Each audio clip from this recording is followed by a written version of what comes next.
Hello, this is a guy who likes fanfiction and is too lazy to read, so here is Obito Sensei in audio form. Check the description for the links to the author. Obito Sensei Chapter 78 Meets their match. On the 27th of April, Konoha went to war. 730 ninja departed the village on a mission of revenge, leaving with the sky still dark. They marched west, a rapid movement towards the nation of rain that would see them arrive at around noon with the sun high in the sky, though it would be concealed behind light rain. The mass movement of shinobi was a frightening thing, almost like a plague of locusts. Hundreds of men and women spread out in a spearhead several kilometers long, leaping through the trees and then creeping amidst the slush-filled swamps and plateaus that defined the border between the nation of rain and the land of fire. They moved quickly and quietly, just as Rain had sent over 1,000 shinobi to assault Konoha with none the wiser. So too did the ninja of leaf and sand traverse the countryside out of sight of anyone but the animals.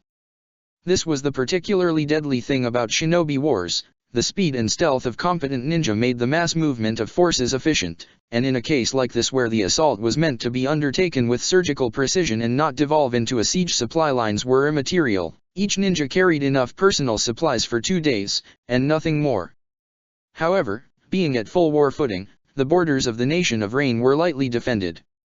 The Leaf assault force came into contact with a half-dozen roaming scout patrols, groups of 2 ninja who were watching the hundreds-kilometer-long border from concealed positions.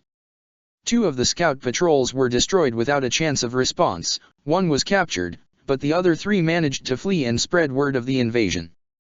The unparalleled mobility of shinobi made this eventuality a well-understood fact of ninja warfare. In fact, Konoha's scout patrols being so comprehensively eluded or destroyed had been the mark of how highly unusual and coordinated Rain's initial assault against the village had been. Minato Namikaze and Raza of the desert had supposed that Rain would send harrying forces after the invasion as it closed in on a megacour in the final hours of the march, but in a surprise that one took as unsettling and the other as pleasant, no such forces materialized. They theorized that having already committed ninja to frost and suffered grievous casualties in their attack on Konoha, Rain had decided to centralize their defenses around a megacour. This theory was close enough to the truth to be accurate for the assault's purposes, with the caveat that a megacour itself was also home to only 2,000 and some ninja at the moment. The rest of Rain's shinobi had spread out across the country so as to prevent a decapitating strike, though they had been assigned with care, kept out of the way of any likely marching path from the land of fiery. The sum of all this came to the situation that both sides of the conflict found themselves faced with when the leaf/sand invasion force reached a megacour at around 11:20 am, with most of its ninja requiring a brief rest before the battle after their forced march. The capital of the nation of Rain was alert and expecting an assault.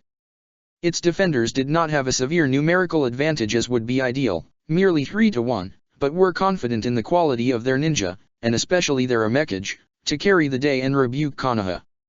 The invasion force, on the other hand, was not concerned that their enemy knew they were coming. In fact, that was necessary for the assassination squad, as Jiraiya and Minato both were confident that Yahiko, the first vanguard, would place himself at the forefront of any defense, and thus make himself vulnerable. His death was the main priority of the invasion. The destruction of Rain's infrastructure and the killing of its shinobi was considered a secondary objective, a backup in case the impossible happened and Minato Namikaze wasn't able to kill him.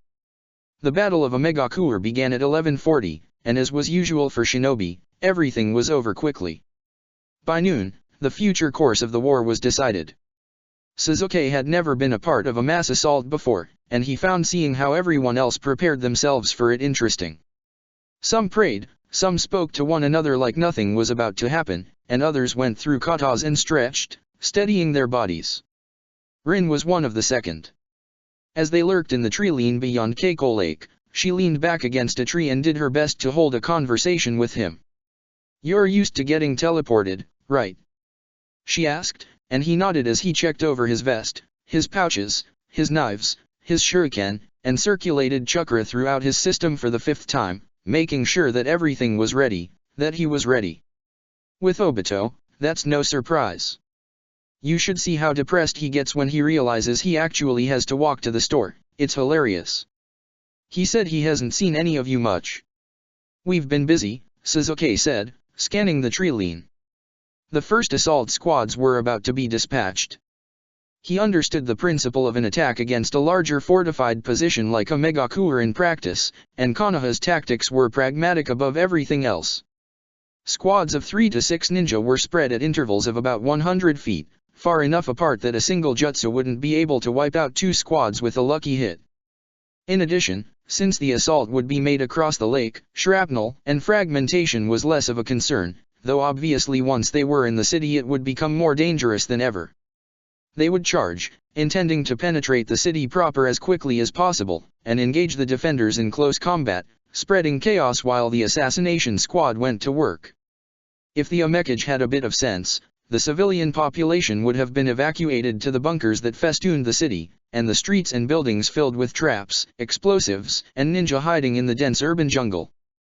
The lake itself was a danger in that sense as well: underwater mines, shinobi lying in wait with water-breathing techniques, and other dangers were just some of what the assault squads had been briefed on, and Sasuke could imagine plenty more. Sasuke had a flare gun at his hip, and he knew that across the rim of the lake other ninja were carrying them as well, but it was only a backup for communication.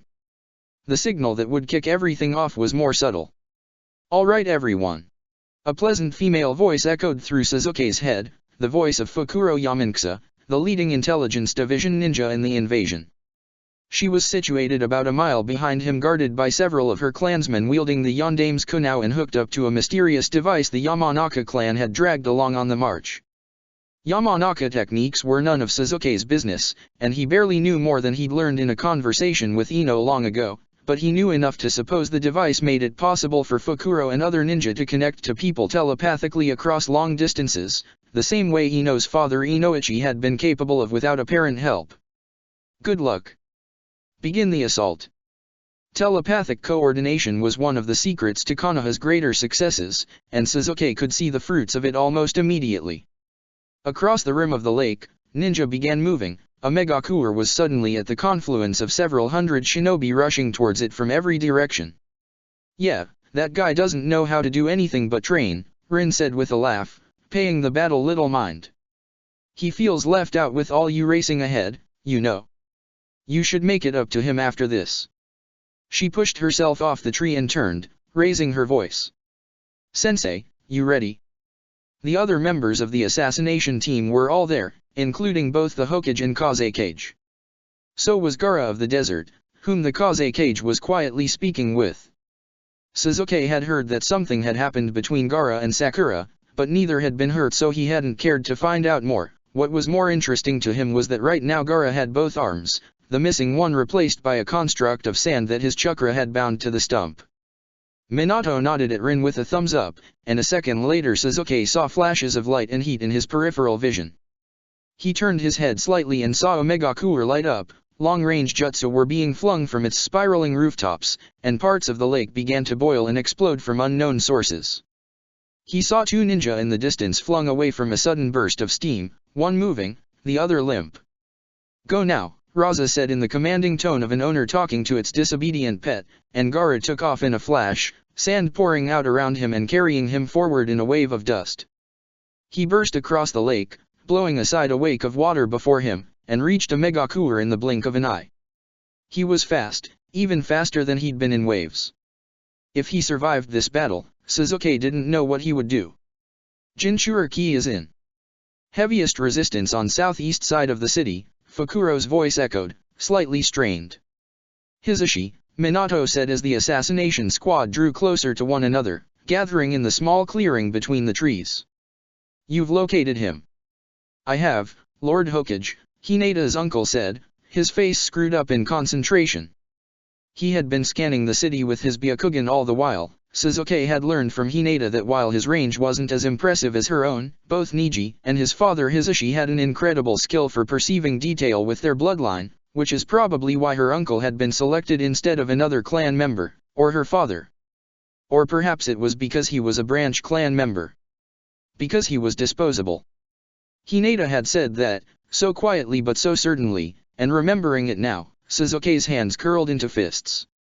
"Unfortunately, it's as you feared," Hisashi continued, and Minato nodded, not looking surprised. "The Omekage are side by side. It looks like they're waiting." "They're expecting us," Jiraiya grunted. Both he and the Hokage were in sage mode, and had been quiet and still up until this moment as they gathered the chakra necessary for it. Let's not disappoint them. Minato smiled, looking out towards the city and seemingly gauging the distance. A kunao slipped into his hand, and he weighed it, tossing it in the air once and breathing out. He drew another, and threw it into the ground where it stuck fast. We'll try to deal with this as quickly as possible, he said, not for the first time. Muta, Suzaku, pin down any interference. Sasuke, you deal with the Nibi if it shows up. He looked over at the Kaze cage. Raza. Ready, the Kaze cage said, all of his gold dust suddenly clinging tightly to his body as armor. At your discretion, Yondaime. All right. Gather up. Hisashi, guide me, the Hokage said. He stepped forward and took the Hyuga's hand like he was greeting an old friend and then looked back to the city, his placid face hardening with concentration. Sasuke breathed out, readying himself. He and all the others gathered around the kunao stuck in the ground, and he raised one hand, confident he'd be able to react first with his Sharingan but taking no chances. His eyes activated, the pleasant burning of the Sharingan spreading out throughout his head and radiating down to his toes. The Hokage flung his kunao, waited for a moment, and then both he and Hisashi vanished. Sasuke gave it 2 heartbeats, and then began to slowly reach out. On the third beat, the Hokage reappeared in the middle of the group.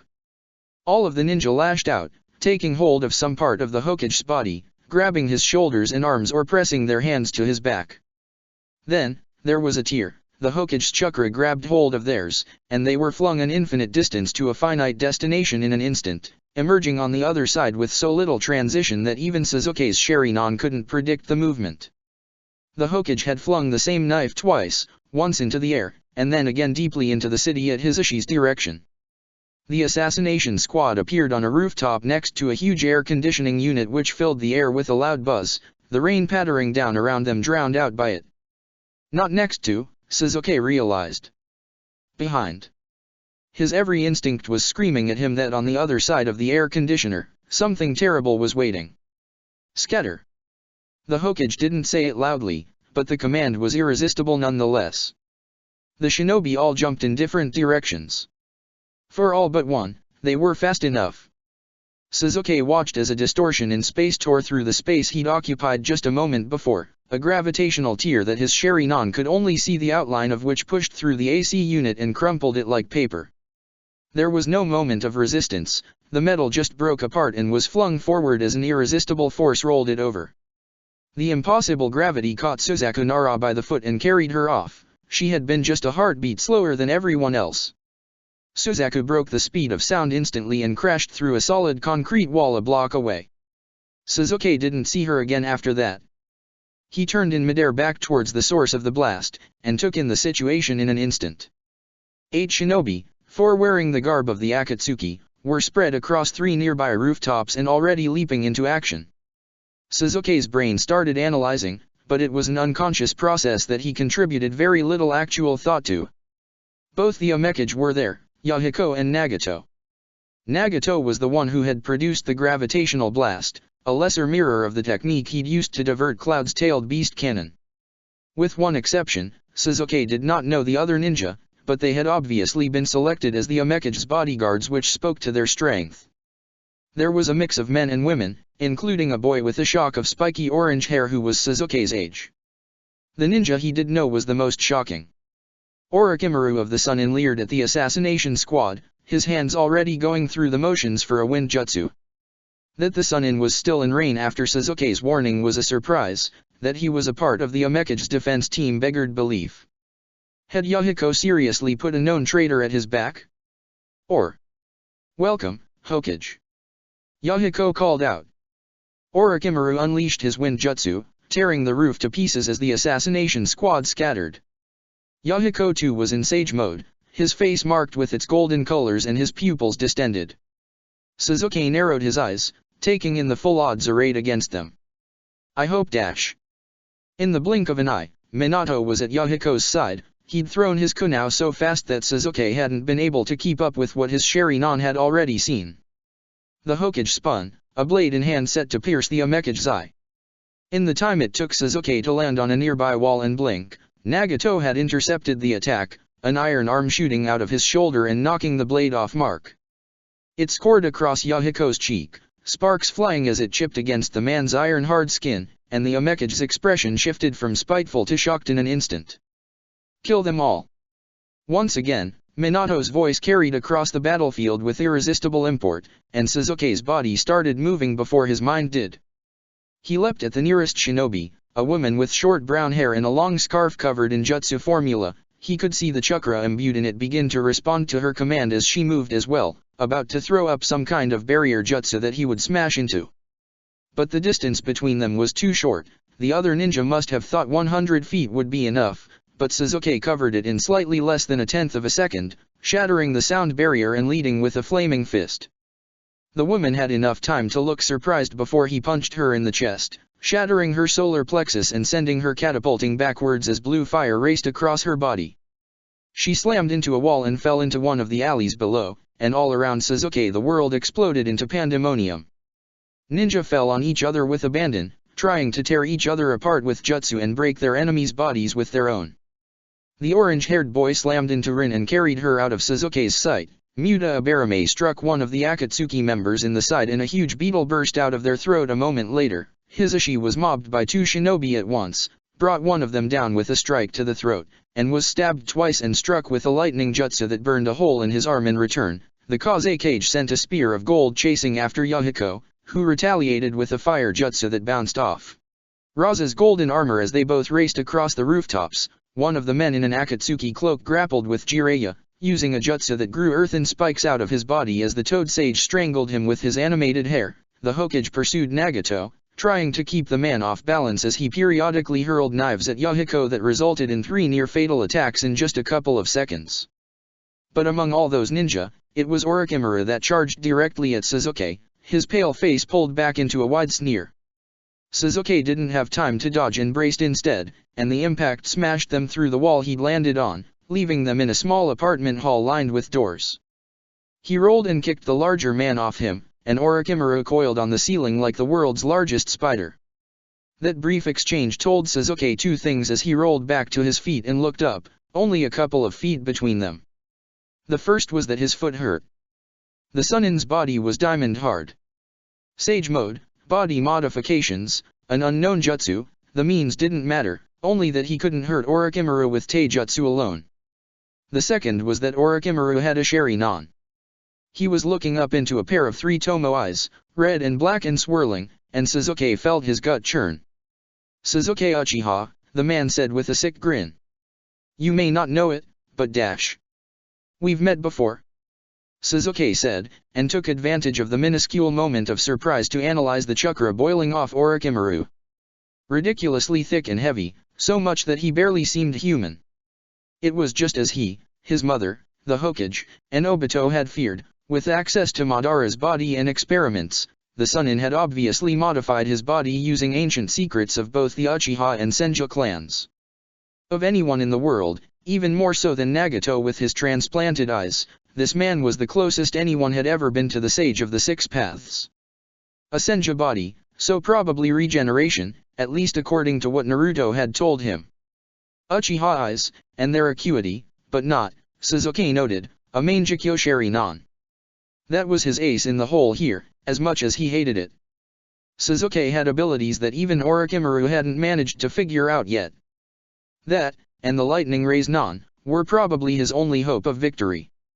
"You broke the jutsu," Orochimaru said after a moment, the battle still raging outside.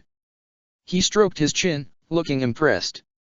"Well, that's unexpected." He moved, and Sasuke found himself in the strange quick draw that resulted from fighting another Sharingan user, the moment of delayed feedback as both acted on what was going to happen instead of what was actually happening. He was clearly more used to it than Orochimaru, but the man was faster than him. Even though Sasuke dodged and counterattacked with Orochimaru's precognitive movement in mind, his kick missed. The Sunin ducked back at the last second as he crashed into the floor and then struck, a small white snake launching from the sleeve of his robes and nearly fixing itself in Sasuke's throat. Sasuke caught and crushed the snake's head in his bare hand, and Orochimaru laughed. "Do you have any idea where your ancestor may have run off to?" he asked, and he and Sasuke became embroiled in a hand-to-hand duel without any further fanfare. Sasuke didn't have time to answer, his whole world became strike, feint, counter-strike, everything else washing away and leaving only his footwork, the recoil of his strikes, the way his body rattled whenever he redirected one of Orochimaru's monstrously powerful punches and kicks. He needed time to create the lightning rays non, but there was no way he'd be able to escape now. Orochimaru was just too fast and too strong, it was all Sasuke could do to keep up, accruing bruises and small cuts from near misses with every exchange. Not talkative today. Orochimaru laughed. You were usually terse, but this is a new low, Sasuke. He swept Sasuke's legs, but Sasuke managed to just barely jump the attack, the concrete floor of the hall torn up by the force of the strike. He slammed into the ceiling, not wanting to be stuck in the air, but Orochimaru was already running through hand signs, another wind jutsu, more focused than the first one. A spear that would impale Sasuke through the lung and then expand like a blender's blades. The future spooled out, almost against Sasuke's will. He saw what he had to do if he didn't want to be split into 5 pieces. The only thing that would save him now was a clash of jutsu. No time to think, and from this range no time to dodge. Sasuke ran through hand signs of his own, seeing Orochimaru's eyebrow come up in the future as the man reacted to his jutsu before it emerged. He clapped his hands together, praying the technique would save him for a second time. Blood dripped from his eye, and Orochimaru's curiosity transformed into something entirely more menacing. Katon, Mekyaku Iso. The laser burst from beneath his hands and collided with Orochimaru's invisible javelin in the same instant it emerged. The whole hallway exploded, the laser supercharged by the complementary jutsu. Sasuke felt the beam carve through the building and emerge from the other side, keeping his aim steady despite the flames scorching his arms and setting his hair alight. He watched as the laser pierced directly through Orochimaru's heart, burning a hole in the man's chest, and then he whipped it to the side, carving an arc through the man's torso, vaporizing most of his internal organs and slashing across his left arm, removing it. Sasuke fell from the ceiling, landing gracelessly and feebly batting out the flames whipping across his body. He looked up, expecting his opponent to collapse. Even with regeneration, having your heart incinerated and half your upper body torn apart should be enough to finish off anyone. Instead, he watched through the flames filling the hallway as Orochimaru caught his arm before it could fall away from his body, glaring down at Sasuke the whole time. Smoke was filling the air, and there was suddenly steam accompanying it. With a counterclockwise whirling, flesh and bone appeared from nowhere and sealed Orochimaru's wounds, grafting his arm back in place without a sign of its separation and instantly regrowing his heart, lungs, spine, and ribs. Oh! Sasuke had time to say before the Sannin laughed and kicked him in the face. What a heroic move! He said, slamming a fist into Sasuke's side as he stumbled back, feeling blood fill his mouth. He slammed into the wall and began to collapse, but Orochimaru wouldn't let him, striking him so furiously and constantly that Sasuke was simply forced back, unable to fall. Almost sacrificing yourself like that? You know, on anyone else it would have worked. I didn't think someone like you had that kind of foresight, Sasuke. He laughed again, cuffing both of Sasuke's ears and sending his head ringing as he threw him back with another kick to the gut. How unfortunate, it means nothing. The kick sent Sasuke to the edge of the hallway, back to the break in the wall. Distantly, he could hear that the fighting was continuing. He groggily looked back, and found that Jiraiya, Minato, Raza, and the Omekage were still fighting. The other ninja were gone or down. Hinata's uncle was the closest, bleeding on the ground. Sasuke's heart was beating so fast he thought it might burst. It was obvious now that didn't have a chance in hell of beating Orochimaru. He had to run away, but with his ears ringing and at least 2 of his ribs broken, there wasn't much chance of that either. What do you think, Sasuke? Orochimaru said, standing over him. Would it be better to kill you in front of the Hokage, or just throw your corpse at him? He paused, thinking. Or perhaps send you against him as a reanimation. That would probably distract him, wouldn't you think? I had thought dash.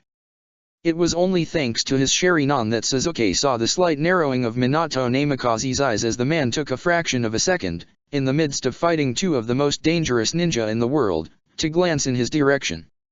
As Orochimaru reached down, the Hokage flung another kunai out. It buried itself in the wall beside Sasuke, and Orochimaru glanced over at it, his eyes going wide in anticipation.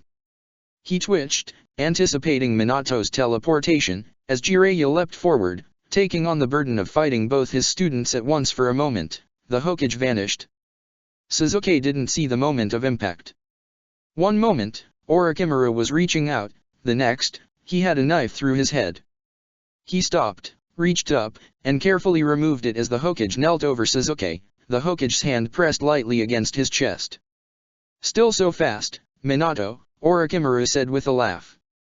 "And yet, lacking in imagination. Did you really think that a knife would be enough?" The moment stretched, and the battle fell away. Sasuke watched the flare of chakra between the two men rebound off their steely auras and crack the concrete around them, shaking the whole building as the Hokage's hand pressed more firmly into his chest. "You gave up your humanity, huh?" Minato said, his tone light despite the physical murder boiling off him. "I guess that's to be expected. I've been preparing for this day, Yondaime," Orochimaru spat, his Sharingan whirling. "I know everything you have, but I have become something more. Ignore the rest, let's have our battle. I'll show you the mistake Sensei made." Minato smiled, and it somehow looked genuine despite the horrible situation. Somewhere behind him, Jiraiya let out a grunt of pain, and Sasuke felt the attention of the Omekage return to him like someone was positioning a block of stone over his head. "You always liked novelty, Orochimaru." The gravity wave was coming, he could feel it. The only reason it hadn't already been thrown was because Orochimaru was in the way. "So why don't I show you something you haven't seen?" The world ripped as Sasuke was torn away, teleported to another rooftop in a disorienting instant. The Hokage pulled his hand back, and as 3S rank ninja hurled themselves at him, glanced back at Sasuke. "Sasuke," he said, his hands coming together in something like a prayer. "Get everyone off the roofs." In the blink of an eye he was engaged in a fight for his life against three remorseless opponents, the battle drawing away from Sasuke instantly. Nagato, Yahiko, and Orochimaru all pursued Minato like men possessed, hurling deadly jutsu, ninja tools, and flares of gravity that threatened to pin down and destroy the Hokage with every moment. But Minato wasn't known as the fastest man in the world for no reason, and he stayed just ahead of the relentless assault with both his own speed and the Hiraishin, blinking out of existence moments before he was struck again and again. But his opponents were catching on, destroying his kunai before he could deploy them and sending them off course when he did. The Hokage was steadily being pushed into a corner that would force him to retreat or die, but he didn't seem to care. He just kept running and dodging, and began to rub his hands together, generating friction. Sasuke was moving the whole time, the terrifying battle kept in his peripheral vision. Rin had returned and was tending to Hisashi, but it only took a look for her to understand his intentions. She scuttled over the roof and took her patient with her, bound for the alleys below. Raza did the same, flying away in a glittering sphere of gold. Sasuke raced towards the Toad Sage. The man had been left alone, but a pitch-black rod had been stabbed through his forearm, and Sasuke could see it was draining his chakra away with tremendous speed. The older ninja's sage mode had faded, and he was struggling to stay conscious, calling out ferocious curses. "Sorry," Sasuke said matter-of-factly as he skidded to a stop at Jiraiya's side and ripped out the rod, the man coughing with pain as he did. "We've gotta go." Two things happened at that moment. The first was that the Hokage jumped, Orochimaru clawing at his heels with an earth jutsu that raised a golem out of the concrete which nearly smashed Minato into paste. The second was that it stopped raining. All the moisture in the air instantly evaporated, Sasuke's mouth went dry. He looked back, his instincts howling, and found Minato's opponents scattered below him as they moved to pursue him into the air. The Hokage was holding something. It couldn't be described as anything less than a small sun, wisps of plasma arcing off it and orbiting around it in vicious rings of incineration. Sasuke's Sharingan took it in as he scrambled to drag Jiraiya away towards the edge of one of the buildings. He was entranced by it. There couldn't be any doubt that it was the most beautiful jutsu he'd ever seen. A raise-nan, but only in the same way a tent and a skyscraper were both buildings. The core structure of the jutsu had been augmented by two different elemental chakras whirling about each other in perfect harmony, fire and wind, somehow kept separate enough to intensify the other without combining and detonating in a conflagration that would vaporize Minato. The Hokage had turned the Raise-Non into a jutsu of unmitigated devastation. Sasuke was more than 80 feet away, but he was still sure he wasn't close to out of the blast radius. At the same time Sasuke dove over the edge of the roof carrying Jiraiya after him. The future spooled out, showing him exactly what happened as he fled. The Hokage's opponents were fleeing. Nagato backed up, raising his arms and bracing himself. Whether he intended to try and deflect the jutsu or absorb it, Sasuke wasn't sure, but Yahiko and Orochimaru both ran to his side, seeking shelter from the holocaust that was about to rain down on them. "Burn away," the Hokage declared, still soaring up but surely not high enough to escape his own jutsu. He cocked his arm back for a perfect throw, and the trails of plasma around the Raise-Non began to spin more wildly, the chakra natures finally allowed to touch and intensify one another beyond the point of no return. Gonbakufu Raisin Shuriken. He threw the Raisin Shuriken down like a god swatting the sun out of the sky and immediately vanished, teleporting somewhere far away. The scorching sphere, bright enough that looking directly at it was impossible, left an afterimage across Sasuke's future sight of twisting, eye-watering colors, slammed into the roof, and detonated. It happened in 3 stages, and Sasuke was sure that no one but he and Nagato had ever been able to observe the Hokage's scorch-release Raise-Non in such detail for fear of being reduced to a shadow on the nearest wall. The shell of the Raisin Shuriken burst, releasing its deadly payload. Raw chakra burst out, enough to tear a building apart by itself, followed by the wind chakra. It came as a storm of razors, 10 trillion invisible knives that sundered the air and slashed apart whatever they made contact with so comprehensively that in many places the rooftop was reduced to less than dust. An undodgeable, unsurvivable attack, making everything that came after overkill. And yet, all 3 shinobi remaining on the rooftops survived it. From Nagato's hands a shimmering energy field expanded, devouring every bit of chakra that came in contact with it and leaving everything behind him unscarred. The bearer of the Rinnegan turned aside Minato's annihilation. Behind him, Yahiko stood firm, trusting in his friend to protect him.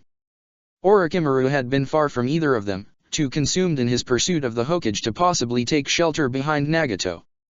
A field similar to Nagato's burst out of his body, but it faltered and shattered after absorbing only half of the Raisin Shuriken. Nonetheless, despite taking much of the deadly wind head-on, he did not die, even as his body and chakra system were shredded apart by trillions of blades that tore into even his cells. The rogue ninja stood, glaring up at where Minato had been in fury as steam exploded off of him and the roof disintegrated under his feet. His clothes were torn away, revealing an inhuman pale body as sleek and featureless as a snake's. Then, the second stage. The fire chakra expanded, greedily feeding on the wind. The 10 trillion invisible knives caught fire, transformed into a field of lasers that stood superimposed against Sasuke's future sight for a moment before they detonated in a tremendous explosion. The building was blown away, sending all the Hokage's opponents spiraling through the air like errant confetti. So were all the neighboring buildings, with Sasuke only barely outpacing the blast wave and debris in the present. It was a force comparable to the tailed beast bomb Sasuke had witnessed, but compressed and limited to such a small space that it was almost comical. The blast tore Orochimaru in half, and it was then that his rampant regeneration stopped. With everything below the chest shorn away, steam kept blowing off the man's body, but no new limbs accompanied it. The Hokage's jutsu had shattered the limits of his regeneration, killing him 10,000 times over. Despite that, there was no indication of pain on the Sunin's face, just hatred. Then, the third stage. The pressure wave. The origin point of the explosion became a complete vacuum, the blast wave of the jutsu rolling back on it as the wind and fire consumed absolutely every bit of the local atmosphere. It literally sucked the tossed bodies of both Orochimaru and the Omekage back towards it, a reversal that only Sasuke could have seen. Perhaps because he was weakened, the vacuum burst Orochimaru's still intact eyes and pulled something up into his throat, likely his lungs. Still, he squirmed and feebly fought all the while, crashing into a nearby wall and falling out of sight. It was this final stage that finally had an effect on Nagato. Despite having weathered the razor winds, the lasers, and the explosion without difficulty, he vomited up a great gout of blood as the vacuum tore at his insides, his face growing white as paper. Yahiko shouted something, lost against the blast. Perhaps because of Sage Mode, the vacuum didn't have as dramatic an effect on him, and he spun in the air, changing his trajectory with invisible energy and throwing his friend to safety. There was more, but none as important. Sasuke was drawn back to the present as the Hokage instantly appeared at his side, knocking away a couple errant pieces of debris without looking as he checked Sasuke and his master over. "Good job," he said, touching Jiraiya and teleporting him away instantly. His master had been carrying a knife, but he left it in the air and returned to catch it before Sasuke could blink. When he returned, Rin was with him. "Rin, work on him," he said, but she already was, running glowing golden hands over Sasuke's wounds and mending his ribs. "Raza and I will finish Yahiko," he said, looking up. "The others have already been evacuated." "Orochimaru's still alive," Sasuke gasped, his mouth still dry, and the Hokage grunted. "Then you two finish him," he said, and Rin nodded. "The Nibi and Gaara are fighting, you're off-tailed beast duty, Sasuke. We're almost done here." He vanished for the final time, and Rin looked over Sasuke. She had a heavily bleeding shallow scalp wound, but seemed fine otherwise, and she gave him a vicious grin. "Let's go then," she said. "He's hurt, right?" "He was torn in half," Sasuke confirmed as he looked around, orienting himself. He knew this street. The buildings the Hokage had just obliterated concealed the exact address, but if Sasuke recalled correctly, and the Sharingan meant that he did, Orochimaru had fallen only a couple of blocks away. He took off, the rain starting up again with a soft patter as Rin dashed after him. The distant sounds of conflict rang through the city and there were towering blue flames in the distance visible over the western high-rises, but the ferocity of the cage's battle had chased off any nearby ninja. For the moment, he and Rin could move with impunity. Past two toppled buildings, through an exploded sandwich shop, and Sasuke skidded into an alley past two fallen ninja, one from Rain and the other from Konoha, united in death. If it weren't for the Sharingan, the earth jutsu that roared down the alley would have drawn him down and suffocated him. Sasuke leapt over it, sticking to the wall and calling out a warning to Rin. "He's here!" he called, and Rin altered her trajectory, smashing right through the wall of the building instead of coming out into the alley as she beelined towards Orochimaru. Still, even as Sasuke called out the warning, his throat was closing up, revulsion pinching it shut. The thing at the end of the alley no longer resembled a human being. What had been Orochimaru bled thick white fluids copiously across the ground, chakras sparking and crashing into the world around it as it manifested as random elemental jutsu that tore apart everything close to it. His body was misshapen and obloid, spikes of greenery pushing themselves out of the swelling, corpulent flesh, and eyes were opening across it, dozens of them, each glaring out with a three-tomo Sharingan. The Sunin's head was visible in the center of the abomination, glaring down the alley with hatred plain on his face. Despite everything, he was still conscious. "You!" It spat, and Sasuke found himself racing towards the thing rather than away, like any sane person should. He had no idea if Orochimaru could recover from the damage he'd taken, but the fact it seemed possible made it clear to him he had to kill the thing now. "Bastard little Uchiha! Stay away!" Sasuke hurled a kunai with an explosive tag down the alley, and a fleshy projectile that was half wood and half bone fired itself out of Orochimaru's side, striking the knife aside. It detonated and knocked down a wall, filling the alley with fire, but didn't touch the abomination. "This isn't meant for you." Orochimaru raged, more grotesque growths forming across his body and firing themselves at Sasuke as he drew closer. "You're wasting my time." Sasuke dodged past the hypersonic projectiles, one barely skimming his arm but the rest missing as his Sharingan perfectly predicted their paths. His arm stung, and on instinct he ran his hand across it, feeling something in the wound and plucking it out in an instant. The glancing attack had left behind tiny sprouts that were piercing into his skin and drinking his blood. After being torn out, their little roots wriggled, searching for something to dig into. Two elemental Rasengan in one battle, Sasuke decided in that instant. Whatever Orochimaru had become didn't merit any less. He started running through the hand signs for the Rasengan, not caring as his eye stung. What he'd suddenly found himself a part of wasn't just a dirty political conflict like the rest of the war, it was something far deeper and more important. Another wave of projectiles, another near miss. Orochimaru was squirming, the head shifting as the corpulent body rolled away from Sasuke like a deflating ball.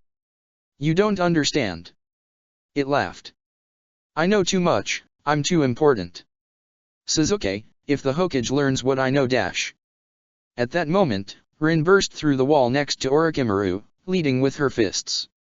The ball of flesh spun, but too slow. With a primal roar, the Hokage student slammed into the abomination's side with a full-body haymaker. Orochimaru was launched like a bowling ball, slamming through the other alley wall and continuing on for at least 100 feet, obliterating everything in his path and leaving behind a trail of pale, squirming flesh that sprouted grasping roots as it looked for something to attach itself to. Sasuke was right behind him, picking up his pace as he followed the mutant through the holes he was blasting in the iron and brick construction of a megakure. The lightning rays non in his hand started screaming, a high-pitched wail of sparking lightning as his control of the bomb was stretched to its limit. He heard Rin gasp behind him, but he didn't have even a second to consider why. Everything in Sasuke's existence was focused on Orochimaru, the raised Nyaranage, and the distance between them. "Raiden!" he shouted, focusing himself as his vision blurred. Some blood fell from his cheek and into the lightning, vaporizing instantly with a bizarrely strong smell of smoke. "Raise Nyaranage!" He hurled the jutsu forward, following the trail of the lightning lead as it quested out towards the enemy. Orochimaru was slowing down, vestigial limbs grasping at the ground and walls he was plowing through, chakra sparking and warping the environment with flames and stone as he tried to slow himself down. "Another!" he roared, dozens of eyes focusing on the lightning lead. "No, imagination!" Orochimaru pushed himself up, the ground beneath him suddenly sprouting into a pillar, and Sasuke's heart stopped as the last of his chakra raced past Orochimaru, piercing through nothing as the abomination embedded itself in the ceiling of the building. Orochimaru leered down at Sasuke from around his writhing flesh, more bones and wood poking out of his flesh. "You desh," he hissed, and then Sasuke snapped back to the present. He detonated the jutsu. The ball of lightning was right below Orochimaru and it burst so quickly that all the Sharingan could see was the afterimage, the globe of lightning that carved out the lower half of Orochimaru's body, leaving it in eclipse. Orochimaru's head was untouched, and for a moment Sasuke feared it had been for nothing. Then the man vomited, a great torrent of pale blood pouring out of his mouth as he detached from the ceiling and collapsed, crashing to the ground with a scream of frustration. Sasuke fell to his knees, every breath hurting, his eyes burning. He'd pushed himself as hard as he could, dodging everything, forming the jutsu on the go, and abusing both his eyes, and now he was completely spent. He watched as Orochimaru rolled and roared like a wounded animal, flesh regenerating and falling away from his body with every second. The monster began to shrivel up like a stone worn away by a river current, and Sasuke hacked, spitting up a gob of phlegm and blood as he took in the grotesque sight. "Nice one!" From nowhere, Rin patted him on the back, and Sasuke wheezed and gave her a thumbs up without looking, too tired to even turn his head. "I've got it from here." "Stop!" Orochimaru rasped, but Rin just kicked him, rolling him over as he continued to sputter and leak. "You!" "Rin!" A dozen eyes focused on her, and the woman broke her pinky finger without blinking, shaking off a half-formed genjutsu. "Listen. You mustn't. There's too much undone." "Feel free to keep talking," Rin said, looking the heaving flesh over. "I'm not even sure how to kill something like you." "I'm more than you know," Orochimaru said, his words interspersed with a broken cackle. "This body, it's full of ancient secrets now. You're a medic, Rin, you must be curious how the regeneration is so efficient." "It's similar to the Kaguya, that's for sure," Rin said, finally laying her hands on Orochimaru as his flesh continued to melt away. Sasuke tensed, waiting for a weapon to emerge, but the man seemed truly spent. He just continued to diminish as Rin's medical jutsu probed him. "Inspired by Kimimaro, maybe." "You're close," Orochimaru grumbled, "but you cannot know how." "Save me, bind me in whatever way you wish, I'll be happy to answer your questions." He grimaced at Sasuke, his face twitching as the muscles in it threatened to fail. "Wouldn't that be appropriate karma, Sasuke? Imprisoned and sworn to answer, just as your ancestor was? You couldn't come up with a better fate."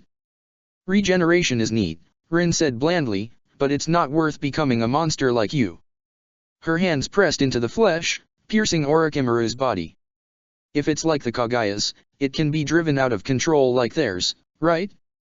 I just need to find the right node." "Don't you dare!" Orochimaru spat. "There's more." He was growing desperate now, thrashing and trying to escape Rin despite his body resembling melted clay more than anything else. However impossible it may be, try to understand the consequences of your actions. The Rinnegan is within my reach. Save me, and it could be Konoha's. That made Rin pause, and Sasuke too. Orochimaru gave them both greedy looks as he tried to prop himself up on stubby, shaking arms. Madara doesn't know, he said, and Sasuke narrowed his eyes. The idiot believes creating such a thing was as simple as combining the material of both Senju and Uchiha. But if it were that easy, I'd have 1,000 of them by now. He chewed and spat out a chunk of white flesh. The roiling in his body was growing calmer, and so was his chakra. Even with most of his body vaporized twice over, the thing Orochimaru had become was still capable of stabilizing. There was something unique about Madara and Hashirama, the Sannin continued. A divergent chakra, unlike anything else in the world, that was the focus of my studies. Return me to Konoha, and even if it's under Namikaze, I'll continue that work. The fervor in his eyes and his voice hit Sasuke like a physical force. It's a chakra that transcends death. In this age of uncertainty, you cannot afford to kill me, either of you. You would be murdering an era of immortality. Rin stood there for several seconds, clearly deep in thought. There wasn't much Sasuke could do but sit and try to catch his breath, his heart hammering as he considered Orochimaru's ultimatum. But eventually, Rin seemed to come to a decision. She looked back over her shoulder at Sasuke with an earnestly curious expression. "Hey Sasuke," she asked, and Sasuke wondered if there was half as much clarity in his own eyes. "Yeah." He grunted, feeling like his chakra system was trying to tear its way out of his skin. "Do you think something like the Rinnegan needs to exist?" Rin asked. Sasuke blinked. He saw all of Orochimaru's eyes do the same. Everything he'd seen the Rinnegan was capable of flashed through Sasuke's mind, replacing his arm, binding people's souls, deflecting Cloud's cannon, withstanding the Yondame's ultimate jutsu. The Rinnegan placed the power to alter fate in the hands of a single person. In a way, it was almost the perfect representation of ninjutsu, but with equal capacity to heal as harm. Even if Rin didn't intend it, the question took on massive dimensions to Sasuke. Should one person have the power to change the world? No, he decided, sure enough that the shaking in his body stopped. I think we'd get along fine without it. Yeah, Rin said, and Sasuke had no idea if her line of thought resembled his in the slightest. Same here. Wait. Orochimaru demanded. Rin didn't. She pressed her fist deeper into the soggy flesh, her bright blue chakra racing over her arms as she searched the monstrous body for something. Wait, you fraud. You must not dash. Here we go, Rin muttered, and pushed. Orochimaru started to swell up again, his body twisting and mangling his vestigial limbs as his face was stretched out beyond human limits. He howled like a mad beast, spare bones dribbling out of his body, but his control was destroyed. Rin had found something inside of him and driven it wild, shattering his equilibrium. Rin stood back and crossed her arms, and as Sasuke stumbled to his feet Orochimaru grew. His body sprouted thick roots that burrowed through the concrete around him, his chakra raging out of control like river rapids as branches and leaves burst from his flesh, cherry non-eyes curling up and becoming gooey flowers. The Sannin babbled, incomprehensible words pushed out through crushed lungs and a mouth distended several feet as he twisted, grew, and hardened. In less than a minute, where Orochimaru had once lain there was a towering tree, nearly 100 feet high, of wood as pale as bone. It punched up through the building, breaking through the concrete effortlessly, and was covered in fruit-like flowers of black and red. It was the most beautiful and disgusting thing Sasuke had ever seen. Gross, Rin muttered, shaking her hand out. It was covered in chakra burns, the skin ripped away and raw from the energy she'd forced into Orochimaru. I doubt Tsunade would approve, but at least it worked. What happened? Sasuke asked, surprised at the hoarseness in his voice, and Rin shrugged. He's still alive, she said. Sasuke blanched, glancing at the tree. In a manner of speaking. I don't think what he'd turned himself into could die. But he was so messed up, it wasn't hard to find the tenketsu that were keeping him shaped like a person. She let out a dry laugh. If he learns how to move like that, it'll be Rain's problem, I guess. A distant rumble, low and loud enough that it made Sasuke's bones shake, put a stop to both their musings. To the west, blue fires were raging across the horizon, and Sasuke realized that the air was full of tiny particles of sand. The tailed beasts were still fighting, which meant that the Hokage probably was as well. If he had won, he would have taken care of the Nibi by now. We should keep pushing in, Rin said, and then, as if talking to the air, Fukuro. Sasuke started to nod, ready to receive the telepathic instructions, but then a second, more unexpected sound came. There was a voice in his head. But it wasn't the soothing, directed tone of Fukuro Yamanaka, who had been coordinating various ninja across the city. I recommend you surrender, Hokage, Nagato Uzumaki said through the telepathic link, and Sasuke was sure that this broadcast was audible to everyone in all of Omegakure. Not just Konoha's ninja, the Omekage's voice was so loud that there wasn't a chance of it discriminating. Or all your ninja will die. Obito Sensei Chapter 79 knows their limits. Once he had Yahiko alone, it only took Minato 32 seconds to remove his fellow student's eyes. Yahiko was still in sage mode, and Minato's had faded. That was the price of the Scorch Raisin Shuriken, which was an enormous expenditure of chakra. Initially, that gave the Omekage who had ruined everything unearned confidence. When Minato returned to face him, Yahiko wasted no time in trying to seize the perceived advantage. The man was a master of wind and water jutsu, and he used both with equal skill as deadly projectiles and zoning tools to counter the mobility of the Hiraishin. He talked. Minato had come to understand that Yahiko enjoyed talking. He used it to throw his opponent off balance, and to embolden himself and his allies. He boasted about Nagato deflecting the Raisin Shuriken, and about Minato's foolishness in trying to oppose that power. But at this point, Minato was beyond listening. Here's the problem, he said quietly, 23 seconds in. Sage mode doesn't make everything equally tough. They met in the air, Yahiko trying to impale him with a wind blade as Minato fainted from one building to another, giving the impression that for just a moment he'd lost track of the Omekage and didn't know where to teleport next. The blade scraped past his side, puncturing his flak jacket but missing his body. Minato spun, and drove his blade towards Yahiko's face. The man caught it, ready to shatter Minato's hand with invisible energy. He was an incredible shinobi, so of course he caught it. Minato wasn't so far beyond someone who had learned the secrets of Miyaboka that he could stab them before they could react. But Yahiko hadn't yet seen the Flying Thunder God slice, because Minato hadn't used it yet. In the same millisecond that the Kunao stopped and Yahiko counterattacked with a blow that would cut Minato in half, he teleported. Using the Hiraishin had become something that had more in common with breathing than a ninjutsu. Minato had trained himself long ago to teleport purely by reflex, to bring himself from here to there no matter how impossible the transposition was, before he could consciously make the decision. All shinobi fought with trained reflexes, but Minato had learned that his ability to train reflexes for senses and reactions that couldn't naturally exist was what set him apart from others. The secret to his impossible speed was an ignorance that it was impossible in the first place. The Flying Thunder God Slice was a fancy name for a simple technique created by the second Hokage. You attacked and teleported at the same time, like the old comparison of patting your belly while rubbing your head, but several million times more difficult. Keeping oriented during instant teleportation by itself was challenging. Coordinating a complex and powerful motion like an attack that could injure a shinobi was stunning. Over the course of the battle, Yahiko had adapted to Minato's fighting style, which he felt some admiration for. The Omekage was a battle genius who had conquered a country thanks in no small part to his own strength and force of will. With Sage Mode and his sensory skills, he had begun to anticipate where Minato would appear and reliably counterattack over the course of the battle, and with Nagato he had brought down Jiraiya, one of the top 10 ninja in the world by Minato's reckoning. It was the same here. As Minato appeared and reappeared at Yahiko's side instead of in front of him, Yahiko was already readjusting the course of his vacuum blade. If Minato hadn't been expecting it, his head would have been split in half and he would have died in that instant.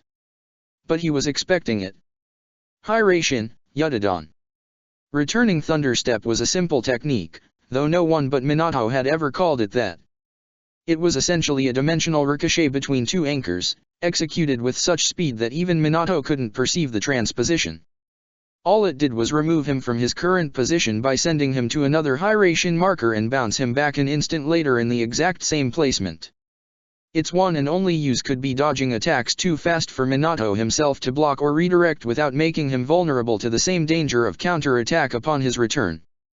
Functionally, what it meant was that Yahiko's supersonic precognitive counter-attack passed through the space Minato occupied, but through ill fortune only while he was no longer there. It had been inspired by the Kamui. But Minato wasn't thinking about that. In battle, he was single-minded, and spared no thoughts but for what was in front of him. His steel-hard fingers formed into a wedge, and before Yahiko could understand why his attack had missed, Minato scooped out his left eye. Yahiko grunted, moving faster than the pain, and lashed out with an invisible fist that could shatter Minato's ribs and pulp his heart. But the sudden blind spot made him sloppy. Sloppy enough that his grip was loose enough for Minato to teleport back to the knife still clutched in Yahiko's hand and drive it forward. Yahiko jerked, trying to drive the blade off target, and succeeded. The long blade missed his eye and failed to pierce his brain, scraping along his cheek instead. But Minato had decided on pronged kunai for more reasons beyond their obvious style. The secondary blade at the side of the knife slipped forward and jabbed into Yahiko's eye, hooking on the side of the socket and bursting it. This time, Yahiko screamed. He detonated in a storm of razor-sharp and invisible blades, an armor of wind that acted as both offense and defense, but Minato was already gone. He abandoned the kunai to be shredded by Yahiko's instinctual defense and reappeared on the side of a nearby building where he'd placed his mark by hand, watching his enemy and waiting to see what opening his attack had made.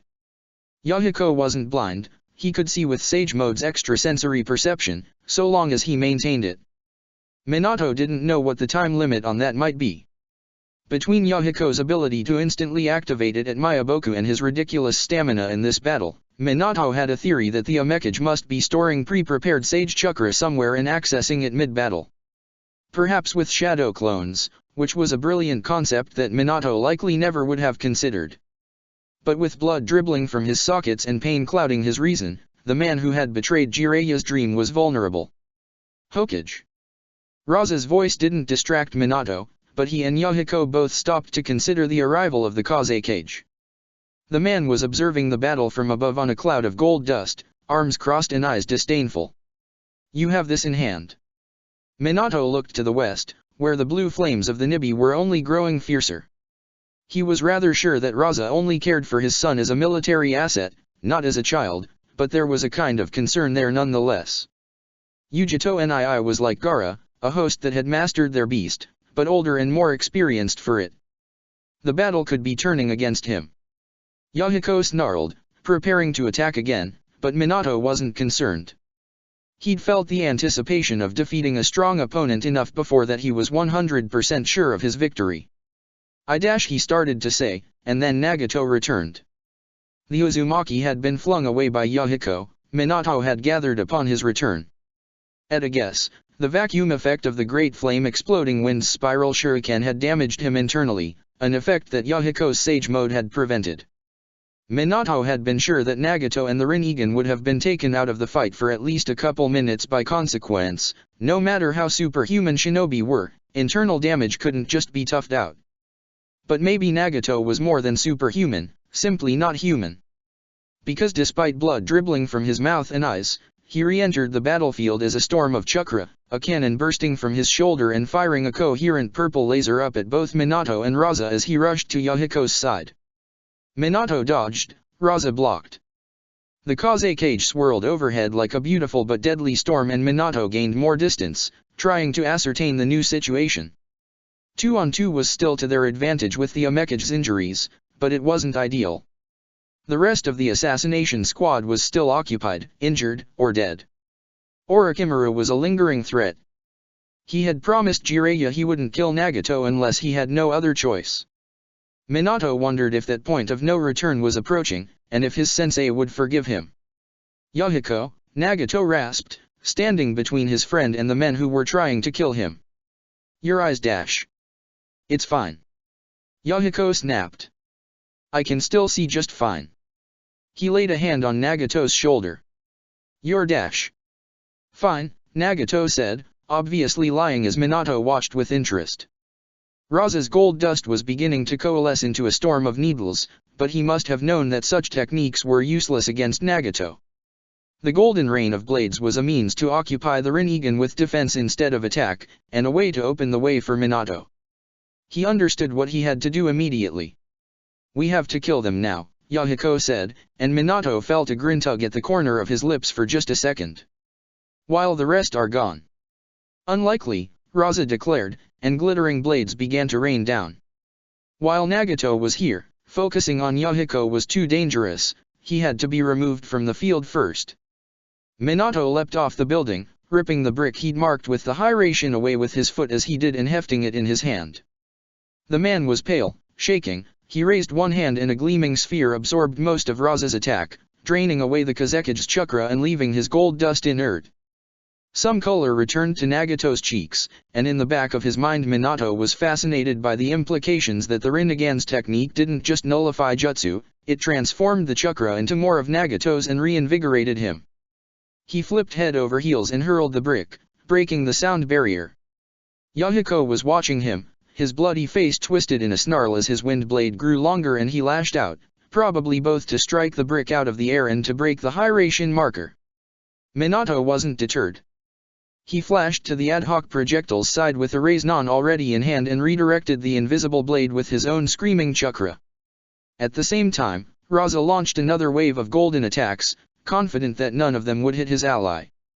The brick flew straight and true, right to the edge of Nagato's chakra-absorbing technique, and then Minato teleported again. It brought him to within 5 feet of Nagato, who whirled towards him. Slower than he'd been, and so far, far slower than he needed to be. The Raiznan guttered out, devoured by Nagato's bottomless appetite, and Minato felt the Rinnegan tug at his own body, ready to greedily devour his chakra. Almost out of knives, unable to perform jutsu, and probably, he realized with some tension, unable to teleport away. By all means, Nagato and Yahiko had him dead to rights. Unfortunately, in his weakened state Nagato didn't have a mystical technique to prevent Minato from seizing the brick he'd thrown and, as the Hiraishin mark on it wilted away, smashing it into Nagato's ribs. Minato felt several of them break. Nagato fell back with a wheeze, blood pouring from his mouth.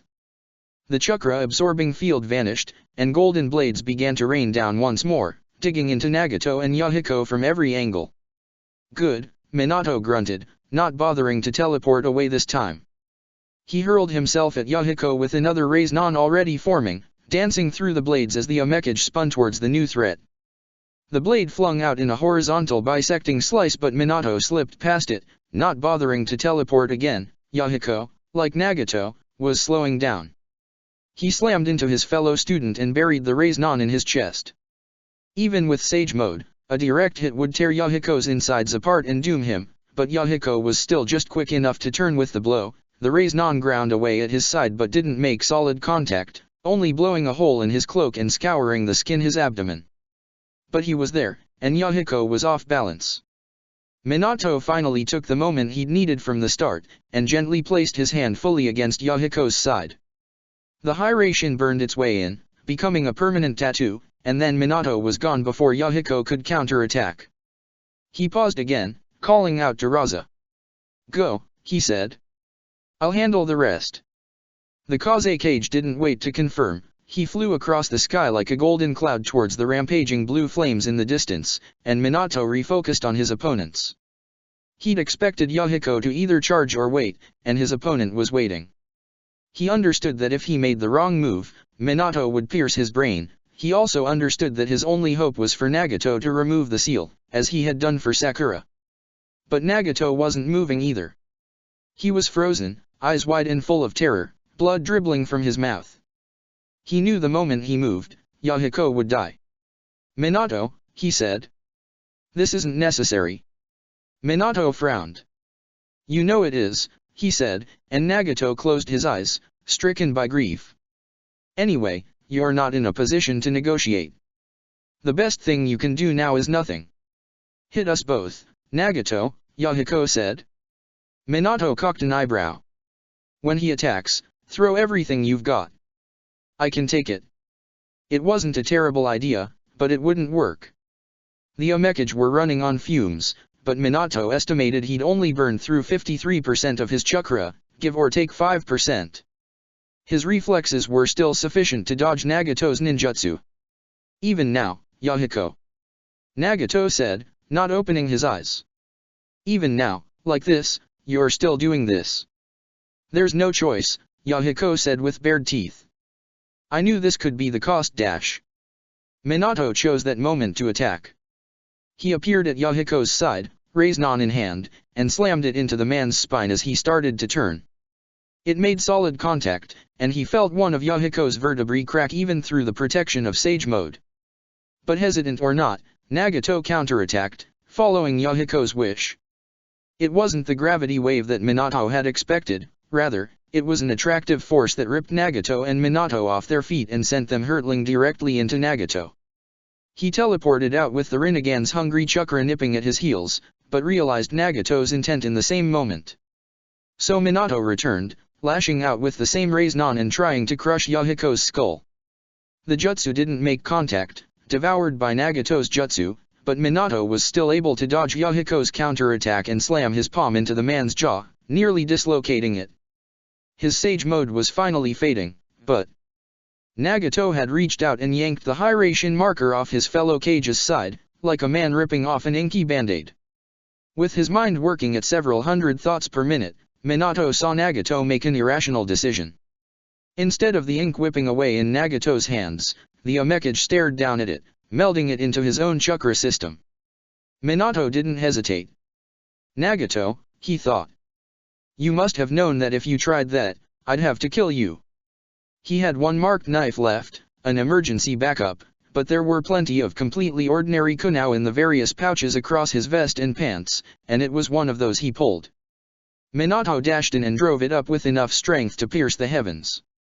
He was no longer worrying about what Jiraiya would think if he killed Nagato. The man hadn't given him a choice. Unfortunately, Nagato did not die.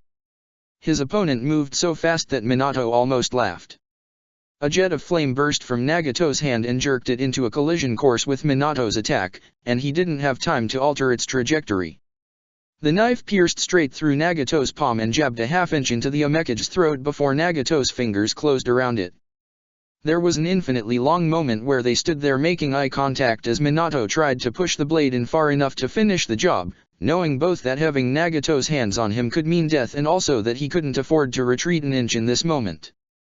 The Rinnegan burned into him, a bottomless pool that threatened to crush him beneath an unfathomable weight, but his chakra wasn't drained. Nagato was focusing on something else, wheezing and pushing back as Minato poured every ounce of his strength into driving the kunao fully through Nagato's hand and into his throat.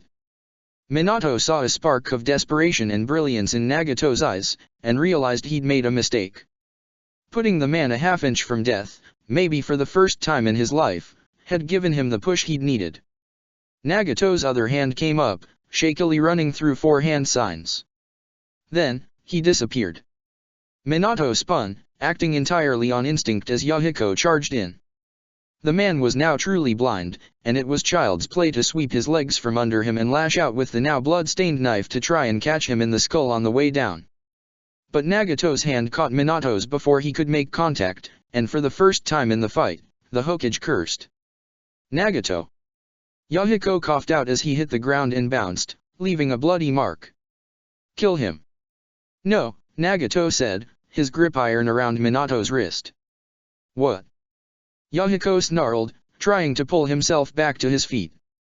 Anyone else would have been paralyzed. Minato had to admire his endurance, if literally nothing else. But dash. Yahiko, Nagato said, blood trickling from his throat as he glared down at the both of them. Shut up. Minato didn't care for their little spat. He was too busy considering the cold reality of the situation. His greatest fear had come to pass. Right now, his priority should be killing Nagato as quickly as possible. No, wait. That was selfish thinking. First, he needed to make sure that the Omekage didn't gather more advantages, and get more assistance for the fight. He needed Raza, and probably Gaara too. He teleported away to a nearby knife and broke into a sprint, heading towards the blue flames across the rooftops and spiraling pipes that made up a Megakure's skyscape. He heard a pop of air a moment later, and found Nagato chasing after him, space-warped, pushed aside, and the Omekage flew through the air with impossible speed, rapidly gaining. Nagato may have figured out the secrets of the Hiration, Minato mused as he fled, but not all of them.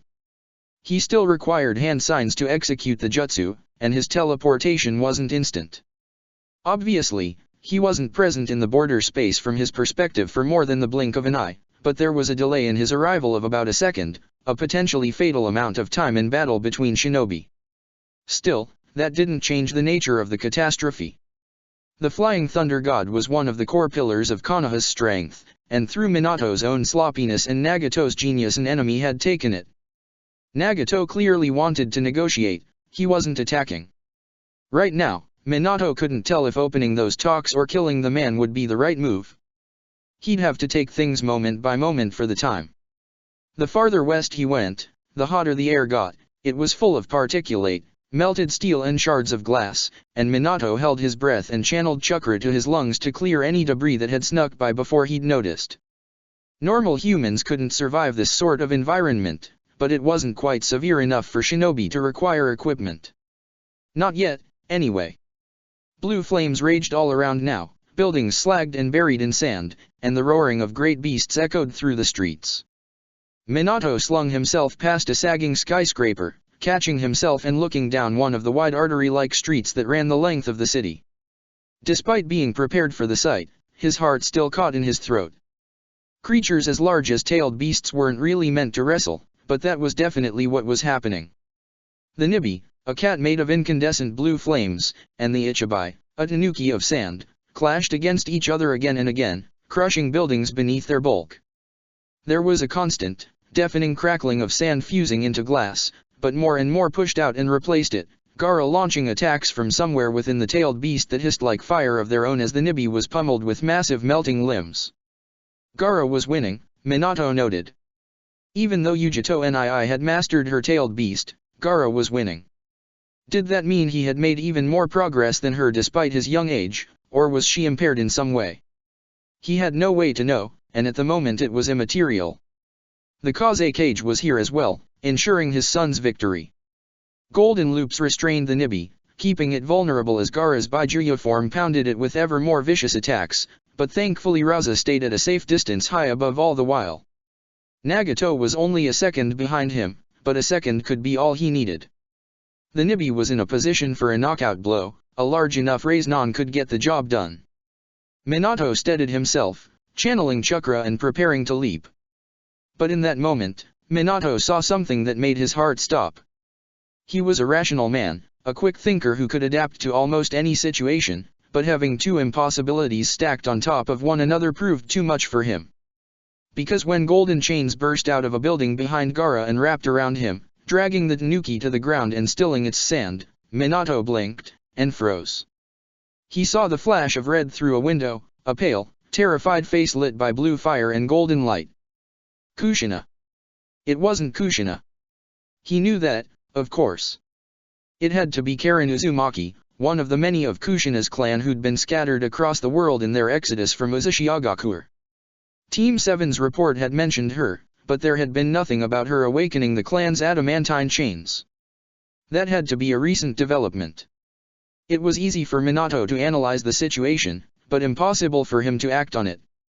He shifted his focus, but found himself unable to complete his leap. Crashing down on one of Kushina's clansmen and killing her in an instant was unthinkable, even though she was dooming the assault with her actions. Killing one of Naruto's friends made Minato twitch violently enough that the bloody knife fell from his hand. He heard a pop, and spun. Nagato had vanished from behind him. He'd been distracted, but the Omekage hadn't taken advantage of his lapse. As the beasts raged and the Nibi fell on a prone Gaara while Raza furiously rained down golden lances from the sky and Karen ran for more solid cover, Minato heard Nagato's voice echo through his mind and across the city. "I recommend you surrender, Hokage, or all your ninja will die." He could feel Nagato's regret and determination through the telepathic link, and though Minato wasn't in sage mode he didn't need to be to instantly understand where Nagato had gone. He sighed and teleported away, leaving Raza and his son to their fate. Now, he was back across the lake, with the Yamanaka contingent and the Hirei Shinko now he'd left as a safety consideration. A plan that had completely and totally backfired. Nagato was standing behind Fukuro, his impaled hand placed firmly on the top of her head. Invisible energy danced around it as blood dripped down her face, but the Yamanaka was unharmed despite being obviously terrified. The chakra of the Rinnegan shone in her own eyes. Nagato had hijacked her jutsu, wired his chakra network into hers, and despite Nagato still being pale, sagging with his broken ribs, and covered in blood, Minato was very sure there was no way he'd be able to knock him off his subordinate before he crushed her skull or ripped out every drop of her chakra. Hokage, Nagato said, his voice whistling slightly through the hole in his neck. I implore you. He looked around, obviously taking in the other Yamanaka members surrounding him. I'd prefer to end this as quickly as possible. Every moment we talk, more of my ninja die, Minato said shortly, and Nagato nodded. So tell them to retreat, he said. Minato narrowed his eyes. Nagato was weakened, so this. He was at a terrible crossroad. Before him were the responsibilities of the Hokage and the responsibilities of Jiraiya's inheritors. Here now was one of his peer students offering an impossible olive branch, a ceasefire.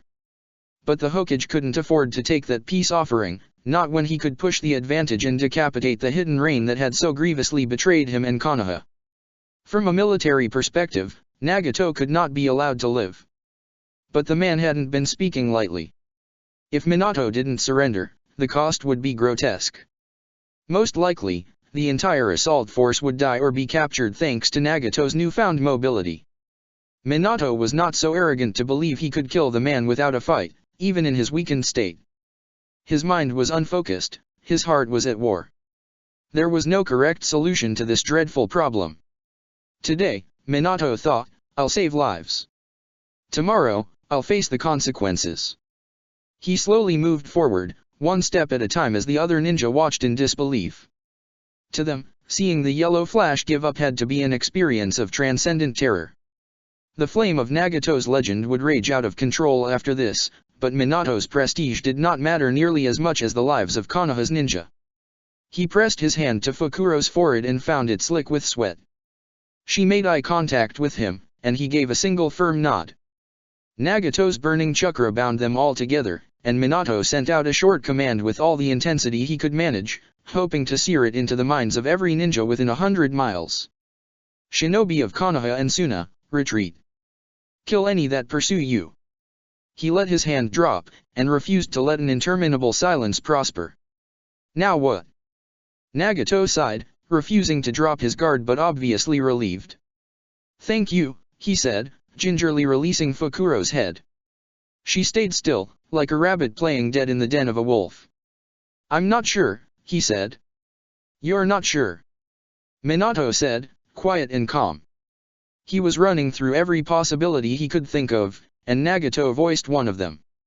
This has been a tremendous waste, Nagato said simply. Against my wishes, against Konan's wishes.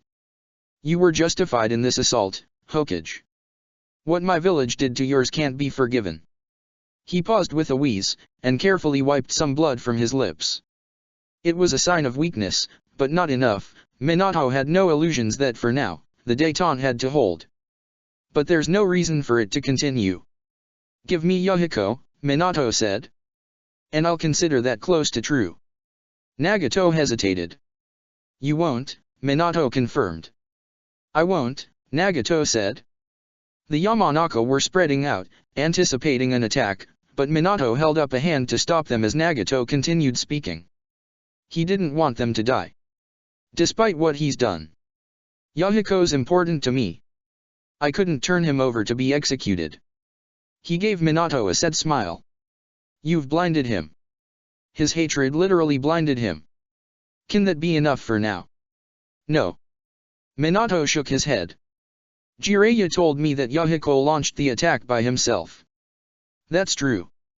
Then he's still dangerous, Minato said, feeling an indescribable cold settle over his mind and pour from his lips. Even if you made a show of stripping his power, he'd maintain loyalists. He's a charismatic man. If you kill him, Nagato said, and Minato was surprised to find the same cold, the same power, In his peer, you'll make him a martyr. The voice of a martyr can't be controlled. If he's alive, I can manage him. Consider that, Minato. And Minato did consider it. It was a tempting fantasy, the firebrand brought to heel, rationality prevailing, and peace prevailing as Rain and Leaf laid down their arms. But it is a fantasy, he thought. The cycle has started now. There will always be those in Rain who hate Leaf, and those in the Leaf who hate Rain. Surrendering here will be seen as weakness, and so long as Nagato lives, my replacement is inevitable. Then, the conflict will begin again with a fresh generation, as it has time and time again. But the situation was fragile, his ninja in danger, and he was faced with a god crushed into the body of a man, and so Minato decided to lie. I won't pursue him, he said, and Nagato nodded. For today, we'll bring this to an end. Minato gestured to Fukuro and the rest of the Yamanaka. Give a general retreat order, he said, and they obeyed without questioning, understanding the gravity of the situation. As a storm of telepathic commands began to pulse out, Minato drew closer to Nagato, who regarded him cautiously. How will you control him? He asked, and Nagato understood that their negotiation had shifted. He lowered his voice, keeping himself far enough away to have a buffer from Minato's speed but respecting his wishes for privacy. He'll be imprisoned, he said. Even with Konan out of the village, I have enough ninja for that. No one will question Dash. It will be questioned, Minato said. That's the weakness of your trinity. It has not yet been challenged by a fractured front. Nagato narrowed his eyes, but after a moment he nodded. You're right. But regardless, I don't intend for a Megakuer to continue this war. Our ninja won't enter the land of fire, we will focus on our true enemy. The hidden cloud. Yes. A tremor of anger ran through Nagato, and Minato crushed the impulse to take a step back. Even with Yahiko's mistake, punishing Cloud should still be well within our power. You will return Gaara, Minato said, moving on, and Nagato paused, obviously pushing his senses out as he looked past the Hokage towards the city. Perhaps that was the moment Minato should have attacked, but it passed so quickly that even he would have been pressed to take advantage of it. He's been captured. His father was driven off, he said. Minato was torn between surprise and acceptance. That Gaara had been captured by the adamantine chains wasn't shocking, but he would have thought Raza would have fought harder to save him. Karen Uzumaki must have received assistance after he'd departed. The Kaze cage was strong, but he wasn't the kind of man who could fight an army on his own, not when the Nibi had been there too. Nagato shook his head. We won't release him, he said, truly surprising Minato for the second time. It will be difficult to justify a truce with you holding our allies Jinchuriki hostage, Minato said shortly, but Nagato laughed. He's a mass murderer. That he was still walking free at all is a testament to the Land of Wind's complete amorality, Nagato said, a bit of fire creeping back into his voice as the cold rationality which threatened to overwhelm the negotiation melted away. He was sent to the Land of Waves as an agent of the daimyo, his crimes and the countries are one and the same. If his home and allies are unwilling to punish him, the Land of Rain will need to step in. That's not your place. We will make it our place, Nagato declared, and Minato realized that he wouldn't make any further progress on this. Nagato was making a moral declaration first and foremost, there wouldn't be any convincing him. Minato conceded. If Sand attempts to retrieve him, it will be done so without our knowledge. I'm sure, Nagato said, and Minato knew that both of them understood that his words couldn't entirely be truthful, but would have to stand for now. Some of the fire went out of him, and he sighed. The attack is almost fully withdrawn. You should go, Minato. They'll need their leader. Minato didn't spare a word as he turned to leave, but Nagato threw something after him. You'll modify the jutsu formula, won't you? He said, and Minato stopped. Nagato sighed. It's an incredible thing, but not one I can let you have. I will modify it, yes, Minato acknowledged, knowing that Nagato would understand the truth whether he lied or not. He thought the man would respond with some manner of bravado, like Yahiko would have, but instead Nagato stayed quiet. We've both drawn blood, he eventually said. Can't we just pretend to be kids, and say that's enough? Minato paused, looked back. He could see two Nagatos, the god in the body of a man, unparalleled, ferocious, a force that could challenge the world alone, and another one of Jiraiya's students, a paradox of a ninja that had learned to kill for the sake of preventing death. They were laid over one another, existing in the same kind of equilibrium that Minato had built for himself. "We're not children," he said, and Nagato sank in on himself. "Tend to your ninja, a mechage." Nagato closed his eyes and vanished, whipped away by the Hiraishin, and Minato breathed out, preparing to face his failures. For a man who'd left his son in the hands of the enemy, the Kazekige's fury was impressive. "You ran," he declared, making no effort to hide his disdain. Many of Sans ninja had come to their leader's side in the confusion after the attack, and Minato felt he was facing the whole contingent that remained, nearly 80 ninja. They had spread out through the forest and the trees, and shinobi of Konoha opposed them, including Rin and Sasuke, who had come straight to him after the psychic command. "You sacrificed both my Baijiryu and my son." The Omekage's threat wasn't idle, Minato said, both noting the order Raza had named his losses in and curious despite himself at how he was managing to keep collected even under these dreadful circumstances. "And I had no intention of letting him make good on it. Many more than your son would be lost if I hadn't chosen to negotiate, Raza. Is something wrong with me? I hardly feel a thing." "He's the one we could not lose," the Kazekage bit out, his knuckles white. "A perfected Jinchuriki dash. A mass murderer," someone behind Minato called out, and he glanced back, not immediately recognizing the voice. It was a member of the medical corps and one of Rin's assistants, Tanjiro, and he stood his ground despite the Kazekige's dark eyes flicking towards him. "Hokage," Raza said quietly, and his tone was so dangerous that despite his previous bravado Tanjiro didn't speak again. "You'd let one of your ninjas speak to me in such a way?" Minato weighed his options, and shrugged. He felt the ninja at his side tense, preparing for whatever would come. "He's right," he said, and the whole sand contingent shifted, whispers and dark muttering spreading rapidly. Nagato made the same claim, it was his justification for not releasing him. "Shinobi," Raza said, looking like he might grind his teeth to dust, "cannot murder, nor be murdered. You of all people should understand that, Minato." "Perhaps," Minato said. "But the decision has been made." "Without our consent," Raza said, and his shinobi nodded or voiced their assent, almost universally showing agreement. Minato wondered just what the character of the ninja who Raza had decided to bring along on the assault were. He had noted long before that the Kazekige's other children weren't among them. If this is how you treat an ally, well, how you treat your enemies seems a mercy.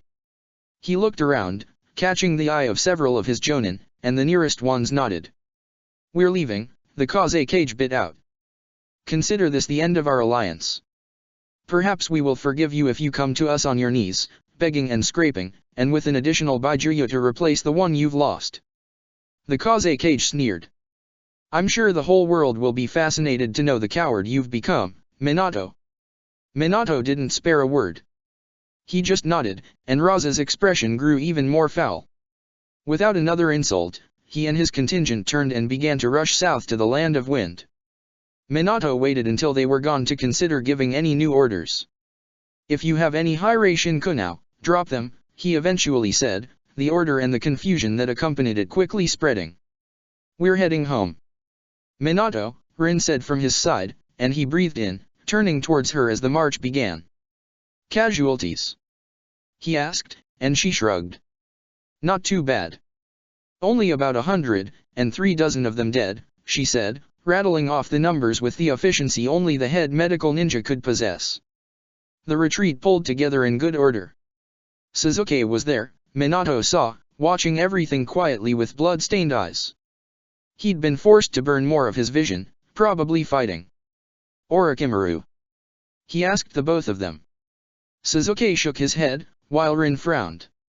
"He's dead," Sasuke said, and Minato let out a breath he hadn't known he'd been holding. "Or close enough to it." He turned into a tree. Jiraiya's teammate really had become a complete monster, torn apart by ancient chakra and petty jealousy.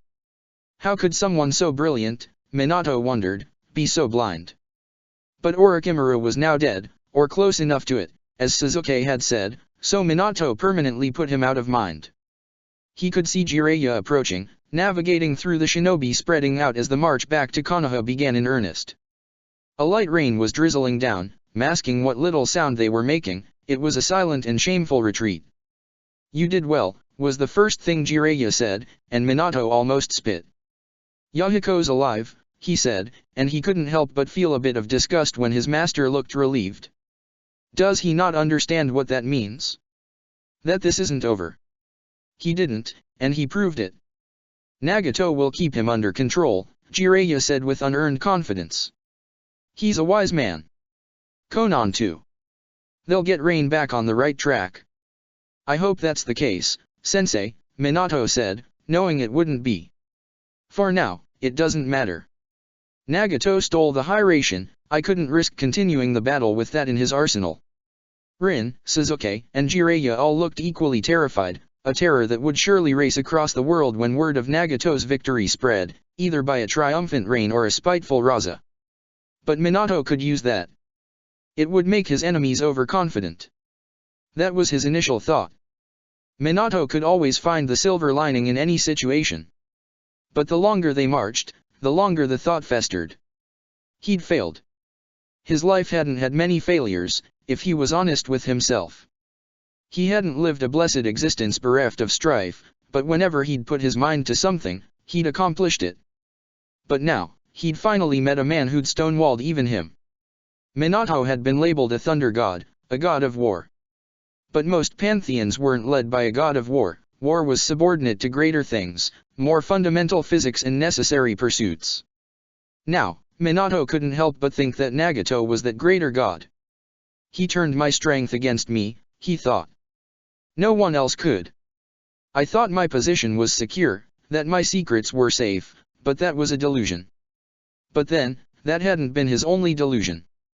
He'd stood by and refrained from cementing Konoha's position as a hyperpower through rule of cruelty on the assumption that people would understand it was in their interest, not his, and Rain and Cloud both had rewarded that mercy with slaughter. He was the one with the divergent mind, the fear of himself, and now more than ever with Jiraiya's relieved look lingering in his mind, it seemed to Minato that he was the only one who understood the true stake of things. How many more mass murders will there be, he wondered. Waves, Rain, Konoha, and now, surely the land of frost, and many countries beyond. Stone will move soon, and the world will only plunge deeper into war. Even if our fight with Rain is done for the moment, the real war is about to begin. I thought they would be happy to accept a cold war where we spent money before lives, but everyone is thirsty for power and control, the means to remake the world in their image, to buy their people infinite security and freedom no matter how impossible their coexistence is. He was strong. Minato knew that. It was why he had been made Hokage. But am I strong enough? The Hokage is supposed to defend the village. The Hokage is supposed to carry on the will of fire. Have I really done that? Or were the Uchiha right? Did I waste these years waiting for a peace that will never come, blindly believing it would build itself? They left the nation of Rain behind, but only physically. Minato was stuck there, dread weighing his soul down. Am I worthy of being the Hokage if I can't take that peace with my own two hands? Obito Sensei Chapter 80. Can scavenge whatever they need. It wasn't until they started sifting through its rubble that Tenten realized that she'd never visited Sakura's house when it had still been standing.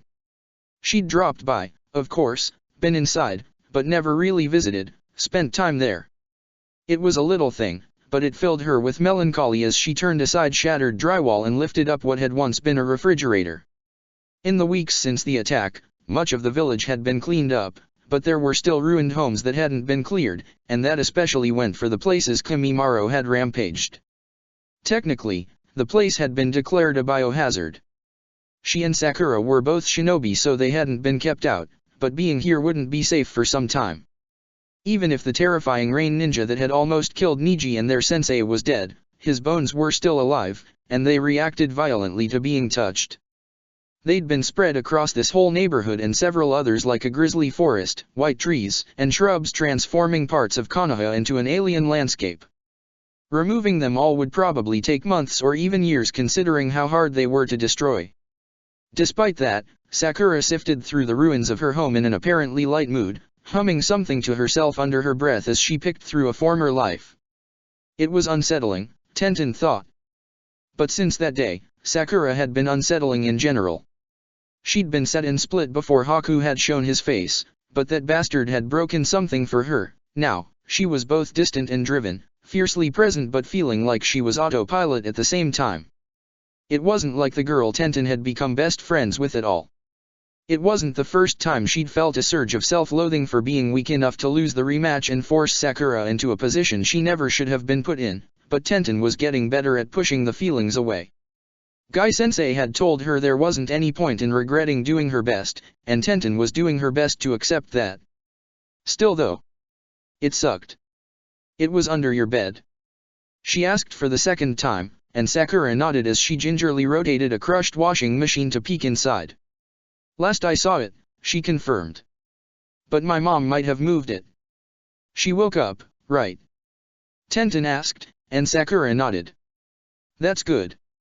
She still sleeps, most of the day, Sakura said, sounding like her parents were the least of her concerns. Dad spends most of his time with her. Everyone says it's a miracle she's alive. Tenten, who'd never known her parents, felt the urge to scream for just a second to see if she could get Sakura to snap out of it, to appreciate what she still had. But she knew it wasn't the right thing to do, so after a moment the urge faded and she forced out a laugh. Well, they're right about that, she said. I mean, that guy almost killed Niji. Compared to a lot of people, your mom did pretty well. Sakura looked over with a soft smile. Well, that's true. She did hit him. That's pretty impressive.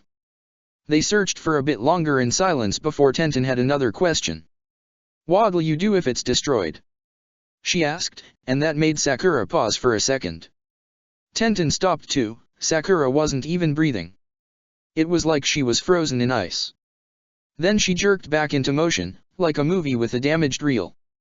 I guess I'd be disappointed, she said with a little, fake-sounding laugh. It wouldn't change much. I don't really need it. I just think it might come in handy. She let out another, real laugh. And besides, it survived what happened in Rain. Compared to that, this doesn't seem like much. They make the uniforms tough, huh? Tenten joked, and Sakura started digging with renewed energy. Really tough. Fireproof, stab-proof, non-reflective, as tough as the nation, I guess, Sakura said, a statement that Tenten instinctively wanted to challenge but had to consider true enough. After all, Rain had survived whatever Cloud's weapon was, devastated the hidden leaf, and pushed back the counter-attack. The people leading it might have been dipshits of the highest caliber, but its ninja were tough as nails. Haku was dead, but he'd definitely been proof of that. They turned over rubble for another couple minutes before Tenten's hand brushed something soft. She paused, checking to make sure it wasn't a weird bone spur set to impale her, and found a red cloud staring up at her. For a moment, she had the urge to hide it. She could bury it while Sakura wasn't looking, and bury the Akatsuki and what they'd meant to her friend with it. But the thought was crazy. Sakura's beliefs wouldn't change regardless of whether she found her uniform or not, and if she really was going to the Land of Frost, it could help her out. So Tenten, ever pragmatic, shoved aside what had once been a kitchen counter and carefully drew the uniform out, shaking it off a little to dislodge some of the dust and rubble. Sakura? She asked, turning to find her friend staring at her. Tenten felt a chill. How long had Sakura been watching? Had she noticed the moment of hesitation? Got it. Great. Sakura said, standing up and dusting herself off. Still in one piece. Tenten looked it over. It was, the uniform had survived the destruction of Sakura's home without a scratch. She wasn't much for superstitions, but that struck her as a particularly ominous omen. Still, that didn't keep her from folding it up and handing it over to Sakura with deference. Tenten couldn't tell if it was mocking or not, and Sakura clearly didn't care. She took the uniform gingerly, some stress seeping out of her, and Tenten looked her over.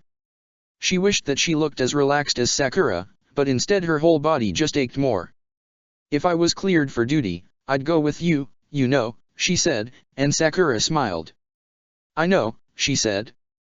But from how Naruto talks about her, I don't think disobeying Tsunade would be a good idea. She's not what I expected, Tenten admitted. I told you she'd inspired me, but she's so selfish? Sakura asked, and Tenten shook her head as she carefully stepped out of the rubble towards the street. It's not that. She's just not driven, I guess. She has this incredible talent, but it's like she resents it. I thought that one of the legendary Sunin would have more pride in their work. She's had a complicated life, Sakura said with a shrug. I guess, Tenten said doubtfully. But now, well, it doesn't matter. You're leaving later today. That's the idea, Sakura confirmed. Sasuke's finishing up some stuff with the hospital and his family, and Naruto's with his family. We're going to grab Jiraiya and be out by nightfall. Tenten hesitated as they reached the street, and this one Sakura definitely noticed. What? She asked. What are you trying to do there, Sakura? She asked, and once again she saw Sakura stutter, freeze up. It's my mission, she seemed to eventually decide. Your mission is finished, Tenten said gently, but Sakura shook her head. I found out what happened to the Nanabe, she said. But that isn't what the mission turned into. Rain's attack failed, Leaf's counter-attack failed. Neither side knows what to do next, but if no one does anything, we're just going to keep killing each other for no reason. Just like. She paused, swallowed, and even though Tenten silently begged her to say the name, Sakura moved on without acknowledging what was choking her. So my mission's not finished? Not until the war's over for good. That's not your responsibility, Tenten said, and now Sakura frowned. It had to be someone's, she said. Tenten couldn't help but gape at the audaciousness of the words. So I'll make it mine. And Naruto and Sasuke. Tenten said, trying to get Sakura to just say the whole of what she was saying, to get her to see the insanity of it, but Sakura kept moving forward without hesitation. They're part of this too. All of us, we're the only ones who can do this because of what we've been through, she declared, sounding a little angry. I don't like it, Tenten. I can feel it separating us from everyone. Me from you, cause you don't get it, and us from Obito. Even our own sensei can't completely understand us anymore, because he wasn't there. He didn't see what Cloud did, he didn't have to dash. Once again, the freeze. This time, it lasted long enough that Tenten started to raise her hand before Sakura snapped out of it. You know what I mean, she said. Even if you can't understand why I feel that way, you have to understand that we're different now.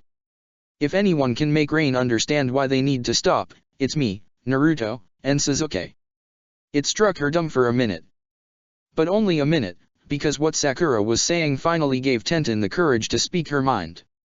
But Sakura, she said, the sun beating down on both of them. What about me? Sakura stopped. What about you? She asked, sounding genuinely confused. I'm the leaf. And why should we stop? Tenten asked. Sakura stared at her with dawning horror, the first genuine show of emotion besides frustration she'd shown all day. Rain attacked us. They killed the third Hokage, almost killed Hinata and Koji and Niji and Lee and Kiba. Naruto's mom, your mom, that Kimimaro guy put both of them in a coma. If it hadn't been for the fourth, a ton more people would be dead. And now, he's been driven off by Rain. She let some heat creep into her voice. Why should we stop? They're just going to do this again, and that time they'll know how to beat the Hokage with whatever trick they pulled. But Sakura faltered. It was a misunderstanding. Who cares? Tenten said, not trying to be cruel but unable to not be blunt. If you kill someone in an accident you're still responsible for it, and it's not like this was a mistake. 1,000 ninja don't wander into a village and massacre it by accident. Rain made itself the Leaf's enemy for no reason, and now you're trying to make peace with them? Just because you lived there for a year? Was it really that great, being away from us? Sakura took a long time to respond. Tenten dreamed that maybe she'd made her friend see sense. Do you think war is better than peace? She eventually asked, and Tenten couldn't help but scoff. If you make peace without getting justice, haven't you just put the war on hold? She said. Sakura flinched. We've both hit each other, she said. That should be enough. It's not, Tenten said. You can do whatever you want in Frost, Sakura. I hope it makes you feel better. But even if you do convince Rain to sue for peace once and for all, everyone here is going to remember what they did. She gestured to the forest of bones that surrounded them. They left a mark that couldn't be scrubbed off. Whatever you're doing for yourself, not for some idea of peace. If you keep thinking this is some sort of mission that only you and your team can do, you're just going to keep isolating yourself. I can't follow you to Frost, and I wouldn't be able to forgive aim alongside you. This time, Sakura didn't freeze. It was then that Tenten knew that for now she'd lost her friend to something deeper and darker than she could understand. If I have to do it alone, she said, cold as Haku had been, then I'll do it alone. It's important enough that there can't be another answer. The gulf between them grew. Tenten felt like the world was rushing away, the space separating her from Sakura racing out into a vast canyon. She couldn't understand her friend anymore, and Sakura couldn't understand her. Her friend's guilt at killing Haku and her desperation to keep anything like it from happening again had consumed her, and now they didn't have a shared language. Sakura wasn't even a ninja of Konoha now, she was basically a rogue, adrift between two countries and belonging in neither of them, and she was determined to run off to a war zone to try and find a place for herself in a world that had destroyed every home she'd had. What could she say? Was there anything she could say to make Sakura understand that she loved her, that she cared about her, that she just wanted her to scream or cry or do anything to show that she was still alive and that she didn't need to crush herself under an impossible quest to atone for something that Tenten's own weakness had forced her to do? If there was something to say, Tenten couldn't come up with it. She searched desperately for the panacea, but it didn't exist. The friendship cracked, the world split. Sakura walked away without another word, tucking the Akatsuki uniform under her arm and picking up speed, leaping up onto the rooftops and, like the sun dipping below the horizon, vanished from Tenten's life. A tree. Mikoto shifted, favoring her left arm. Despite the time that had passed since the Battle of Konoha, the wounds Kimimaro had dealt still bothered her, and she wore a medical patch over one of her eyes. Even now, it was sore and sensitive to light. That might have been her new normal. With a patch of his own, Obito felt like he was a strange mirror of her.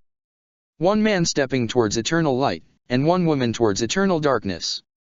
It was a melancholy thought, but he didn't let it drag him down. What caused it? He asked.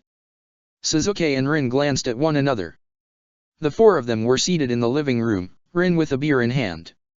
She and Suzuki had returned mostly unharmed from a mega cooler to his relief, but Obito couldn't help notice that every once in a while, Suzuki was squinting at bright lights or deep shadows. He'd used his eyes facing Orochimaru. Even if he hadn't said so, it was obvious. I burst his tenketsu, Rin admitted. I'm no Hyuga, but any decent medical ninja could have done with the state he was in. His body ran out of control, but I didn't expect him to turn into, whatever that was. Obito pondered, keeping an eye on Mikoto first and foremost. He was searching for some sign of recognition, but none came. It was all the confirmation he needed. What he'd read on the tablet had only been visible to the eternal Mangekyo Sharinan. The only people who could possibly have context for what Rin and Suzuki were saying were himself and Madara Uchiha. What is it, Obito? Rin asked, and he shook his head, making the fateful decision. You look constipated. Trust me, it was grosser than whatever you're imagining. He laughed, getting a satisfied grin out of Rin. It's not that, he said. Frankly, I'm not sure what it is. He leaned forward, taking all the room's attention. But him turning into a tree has got me worried. Remember, Madara said that the first Hokage's flesh did the same thing, and the stone below Nakano Shrine, well, it described something similar. Mikoto didn't seem surprised that Obito had told Rin about the tablet, which was good, because if she'd made an issue of it he would have laughed at her. You saw something? She asked urgently. With your eyes dash. I did, Obito admitted. I didn't care about it much at the time with Madara rambling about his infinite Tsukuyomi, but I guess it matters a lot more. There was a legend there about a divine tree that was a font of chakra, which became the 10 tails and ran amok when a woman stole chakra from it. A woman? Sasuke asked, seeming somewhere between curious and fed up. Obito shrugged. The tablet claimed it was a princess named Kaguya, the sage of 6 paths mother. Like the clan? Sasuke asked, raising an eyebrow. Maybe. It could just be a coincidence, though, Obito said. Considering how they ended up, I find it hard to believe those whack jobs could be descended from the sage. He frowned. Kagami is still in captivity, I suppose we could ask her. She was rejected from the clan, but if they had any founding myths, she might have been told them as a child. Maybe, Rin said, sounding doubtful. So the 10 tails started out as a tree. That's the Uchiha's legend. It's what Madara believes, anyway, Obito said ruefully. And considering what Kushina has confirmed with the Kyuubi, well, the legends seem to be more accurate than not. And that, plus the first Hokage's affinity. Orochimaru turning into a tree is. He stopped, not sure if he could find the right word. Interesting. Terrifying? It was both, and far more beyond. He did say I was close when I mentioned Kimimaro, Rin said. The mystery was clearly fascinating to her, she never could leave something like that alone, which was just one more thing Obito found attractive about her. Between that, his rambling about immortal chakra and the Rinnegan. She laughed. What, you think he'd almost turned himself into something like the tailed beasts? Or what the tailed beasts were, before? Close enough that when his body fell apart, it returned to an original form. I have no idea. Obito had no interest in trying to sound smarter than he was, so he chose honesty instead. But turning into a tree studded with eyes is horrible enough that it makes me wonder. He scratched the scar on his chin, leaning back. It's a combo of the Uchiha and the Senju, the 2 clans descended from the sage's son, right? I don't know if the Senju had anything like our tablet, that might be a question for Tsunade, if she were willing to share. But the Shodai had control over nature, and his trees are still standing in places like the Forest of Death. It does seem like there's a connection, trees, the sage, and his sons, the tailed beasts, maybe the Princess Kaguya and the Kaguya clan. Not to mention him calling Madara and Hashirama's chakra different from everyone else's. There's something binding them all that we're missing, that not even Madara knew about. With the whole room staring at him, Obito grew self-conscious. I think, anyway, he clarified. I might just be trying to tie everything together for the sake of it. It feels less frightening that way, right? It's frightening in different ways, Mikoto said simply, and she was right. Do you think Orochimaru was speaking of Madara's will when he spoke of divergent chakra? The Black Zetsu. I think that's the most likely possibility, Obito said. Sasuke nodded with him, but spoke up nonetheless. But he mentioned Hashirama as well, he said. And I don't think the first shadow ever came alive. He paused. Unless, well, it did, and no one ever learned about it. A white Zetsu to the black. Rin suggested. Obito chuckled. Maybe? It's impossible to say now. You think we made the wrong decision? She asked with an arched eyebrow, but Obito shook his head. No. I think if Orochimaru had managed to crawl away, even as our prisoner, it would only have been for the worst. Sensei didn't question it, right? He said. Rin shrugged. He didn't. But he was out of it. You've spoken with him. Only a little. But I'll be talking to him about this, Obito confirmed, and everyone in the room nodded in agreement. Even if Orochimaru's dead, or close enough to it, what he became means his last words were worth listening to. Do you think it really matters? Sasuke asked. The world pours things into people beyond hatred, and if you can't understand what those things are, you'll never see what's coming. It does. Obito surprised himself with the confidence in his voice, and Sasuke straightened up. Whatever Orochimaru was onto is tied into the roots of this whole mess. If we can figure out what it was, we'll have a better idea of how to save Itachi, and maybe how to navigate whatever's going on with Rain. It's dash. There was a knock at the door, and Obito paused, glancing over. After a moment, Mikoto spoke. It was her house, after all. Come in. An Uchiha poked her head in, a woman named Yari that Obito barely knew. She'd distinguished herself in the attack on Konoha after awakening her Sharingan at the relatively late age of 21, and since then had taken to wearing a thin blindfold, apparently overwhelmed by her new visual acuity. "My apologies, Lady Mikato," she said quietly. "There are some visitors, the Jonin commander, and some of his advisors. They said they're here to speak with Lord Obito." Too respectful by a wide margin, and not a title anyone in the clan would have ever used for him even a year ago, especially a year ago, after what had happened with his team. Obito did his best not to react, but he did stand up. "Shikaku's here." Yuri inclined her head. "We did not want him to stress himself, so we had him wait by the compound entrance." "We'll finish this later, then," Obito said, and the room nodded in agreement. "I'll report to Shikaku and the Hokage, and we'll figure it out from there. Rin, you're staying." "Just for a bit," she said with a smile. "I'll catch up to you." "Careful what you say, Obito," Mikato chided as he turned away. "Don't you think we've kept enough secrets?" he said, and caught a glimpse of Sasuke and Rin's hidden smiles as he left. Yuri stepped respectfully aside, and then followed him a step behind like a retainer as he made his way through the compound. She was quiet, moving silently like a proper shinobi, but Obito could feel her anxiety. He glanced back at her, and she looked away as if she were afraid to meet his quenched eye. "Something wrong?" he asked, and she shook her head. "No." "You're sure?" he asked, genuinely curious, and she nodded. "Okay then." They were about halfway to the entrance when his curiosity flared back up again, and he spoke against his better judgment. "Why, Lord?" he asked. Yuri slowed down. "Just curious, that's all." "It seemed appropriate," she said after a moment. "It's not what I'm used to," he said. "You and Lady Mikato are the de facto clan heads at this point," Yuri explained after another pause. "When your team defected, there were doubts, but they came back such splendid shinobi that it was obviously the intention from the start, to steal our enemy's secrets and teachings." She glanced over at him. Her Sharingan was visible through the blindfold in faint red lights, and Obito remembered when he had just awoken his own eyes, how addicted he'd been to the feeling of chakra burning in his temple and the razor-sharp clarity that had suffused all of existence. "And now, with you having inherited your brother's eye, I don't think I'm the only one who feels ashamed of their ignorance. You have always been one of the greatest of the Uchiha, Lord Obito. The fact that the Jonin commander himself is here to call on you is only further proof of that.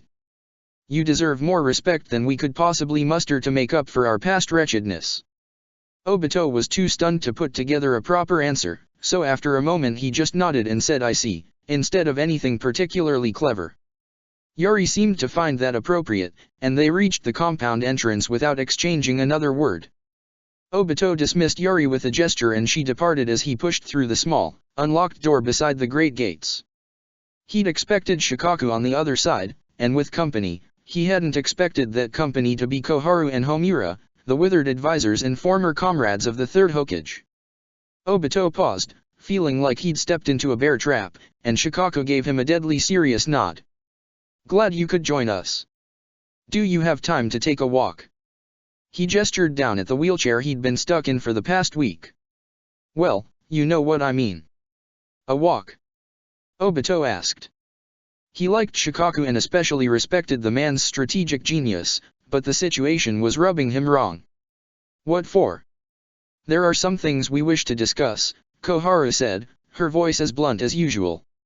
"You're not obligated if you don't wish to, Obito Uchiha." "Geez, okay," Obito muttered. The grudge he'd felt against the advisors might have faded after working with them to clean up the village, but he still didn't enjoy their company. "Let's take a walk then." The journey towards the village proper was along a paved path that wove through the preserved forests and past several training fields. The way was a short one for a ninja, but a ninja in a wheelchair was a different story. Obito walked slowly alongside Shikaku, with Homura on his left and Koharu at Shikaku's right, and as they meandered they spoke to one another in quiet tones. "You're healing well," he led off with, and Shikaku scoffed. "I'm healing. I don't know if I'd call it well," he said, shifting an obviously stiff neck. Still can't feel anything below my chest. Tsunade said it would come back, if I recall. Naruto told me that, anyway, Obito said. Shikako grunted, but after a moment nodded. I'm sure. It's just frustrating, he said. And how about you? Your eyes feeling better? I think so. Obito was doing his best to be genuine, but the sinking feeling wasn't going away. Rin thinks it will be fully healed in 5 or 6 days. Though the chakra network still isn't fully developed, so I get the feeling it's gonna itch like hell soon. That's great, Shikako said, sounding both sincere and distant. And you're feeling good in general, aside from that. Okay, what's up? Obito said, already fed up. Have you seen the Hokage since he returned from AIM? Homura asked, adjusting his glasses. Obito narrowed his eye. Briefly. I was going to go speak with him after this, actually. He is handling his defeat in a Megakuer poorly, the man said bluntly. Obito felt his face twitch into a sneer, but managed to quell it. He wasn't defeated, he said, and now it was Homura that was hiding a sneer, though not nearly as well.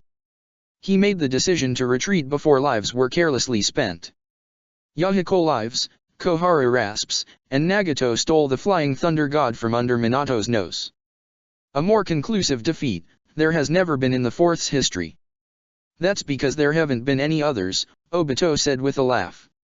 Seriously? This is what's happening. He directed the scornful question at Shikaku. Sensei doesn't perform perfectly a single time, and these old folks already want to put him out to pasture. Now, he let the sneer out. He's been a bulwark against war for more than a decade now. The village has never been on better terms with the daimyo's court, and even after Rain's attack, no one doubts we're the strongest in the world. I'm sure of that. Is that what this really is about, Shikaku? Shikaku stopped, steepling his fingers as he gave Obito an honest look. It's not come to that. Not nearly, he said, and Obito blew out a frustrated breath. But there are concerns. What happened in a Megakuer has just brought them to a head, that's all. What kind of concerns? Obito said, trying to stay in control, to stay calm. Shikaku sighed. I know he's your teacher, Obito. I didn't come here to offend you, he said, which only really offended Obito more. The conflict with Rain is complicated. With both villages being led by Jiraiya's students, there's always been an uncomfortable personal connection. The daimyo is aware of that, and frankly, the Jonin are too. Minato's been handling it, Obito declared, and Shikaku shook his head. I've seen Minato handle everything the world threw at him. He's been a sterling Hokage, a worthy successor to the third. The Demon Lands crisis, the assassination of the Guardian Ninja, the tariff wars in the Land of Grass, Minato handled that. He was decisive, none of us could second-guess him. For the first time, Shikaku seemed to take a moment to think and choose his words with utmost care. But when it comes to Rain, he's been compromised. His son blindsided him completely, Koharu said roughly. Running off on that mission, Minato never saw it coming. Kushina did, Obito said, but Koharu just laughed. And didn't share her insight, which is its own problem. She had a woman's intuition, she recognized his stubbornness, perhaps. It doesn't matter, she said, moving on and ignoring Obito's obvious distaste at her outdated declaration. Your team's wholesale defection to the Land of Rain unsettled him, and when Cloud attacked he put their safety before information gathering, which they had been sent there for in the first place. She held up her hand, preempting his objection. It was your desire as well, and one we cannot blame you for. But it is a father's job to worry for his child, a teacher's job to protect his students. It is the Hokage's job to make the difficult decisions for the betterment of the village. That alone would not have moved us, Homura said, picking up the verbal combo so fluidly that Obito couldn't help but be impressed. It was like he was being attacked from two sides at once, blows slipping through despite his best efforts. But his lapse in allowing the village to be assaulted dash. What? Obito bit out. What, should he have read Yahiko's mind? He attacked without even most of the nation of Rain knowing about it. But the assault was nearly a success because Minato had departed on a pointless diplomatic effort, Homura said. He was so calm that Obito found it hard to believe it was his real feelings. He was desperate to forge a false peace with Rain because they were both students of Jiraiya, and so he believed they could understand one another. But can you look at what happened, and say that is not a mistake? Now Homura's anger became obvious, though still subtle. Yahiko took advantage of his sentimentality, and the village suffered for it. The summit was worthless. With any other village, Minato would have known to simply secure Konoha and wait for the situation between Cloud and Rain to resolve itself, rather than stepping out and risking a bite by a rabid dog. And now dash. I won't hear this, Obito said.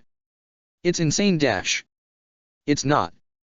Shikaku's voice cut through Obito's burgeoning rage. The man looked heartbroken, and that was enough to keep Obito from fully going off. It happened again in a Megakure. Yes, it's admirable that Minato worked to save as many lives as he could. Shikaku Nara was a kind and thoughtful man, but the Jonin commander was as tough as steel and spared nothing but cold logic for every situation, and it was the latter that was watching Obito with a sorrowful look.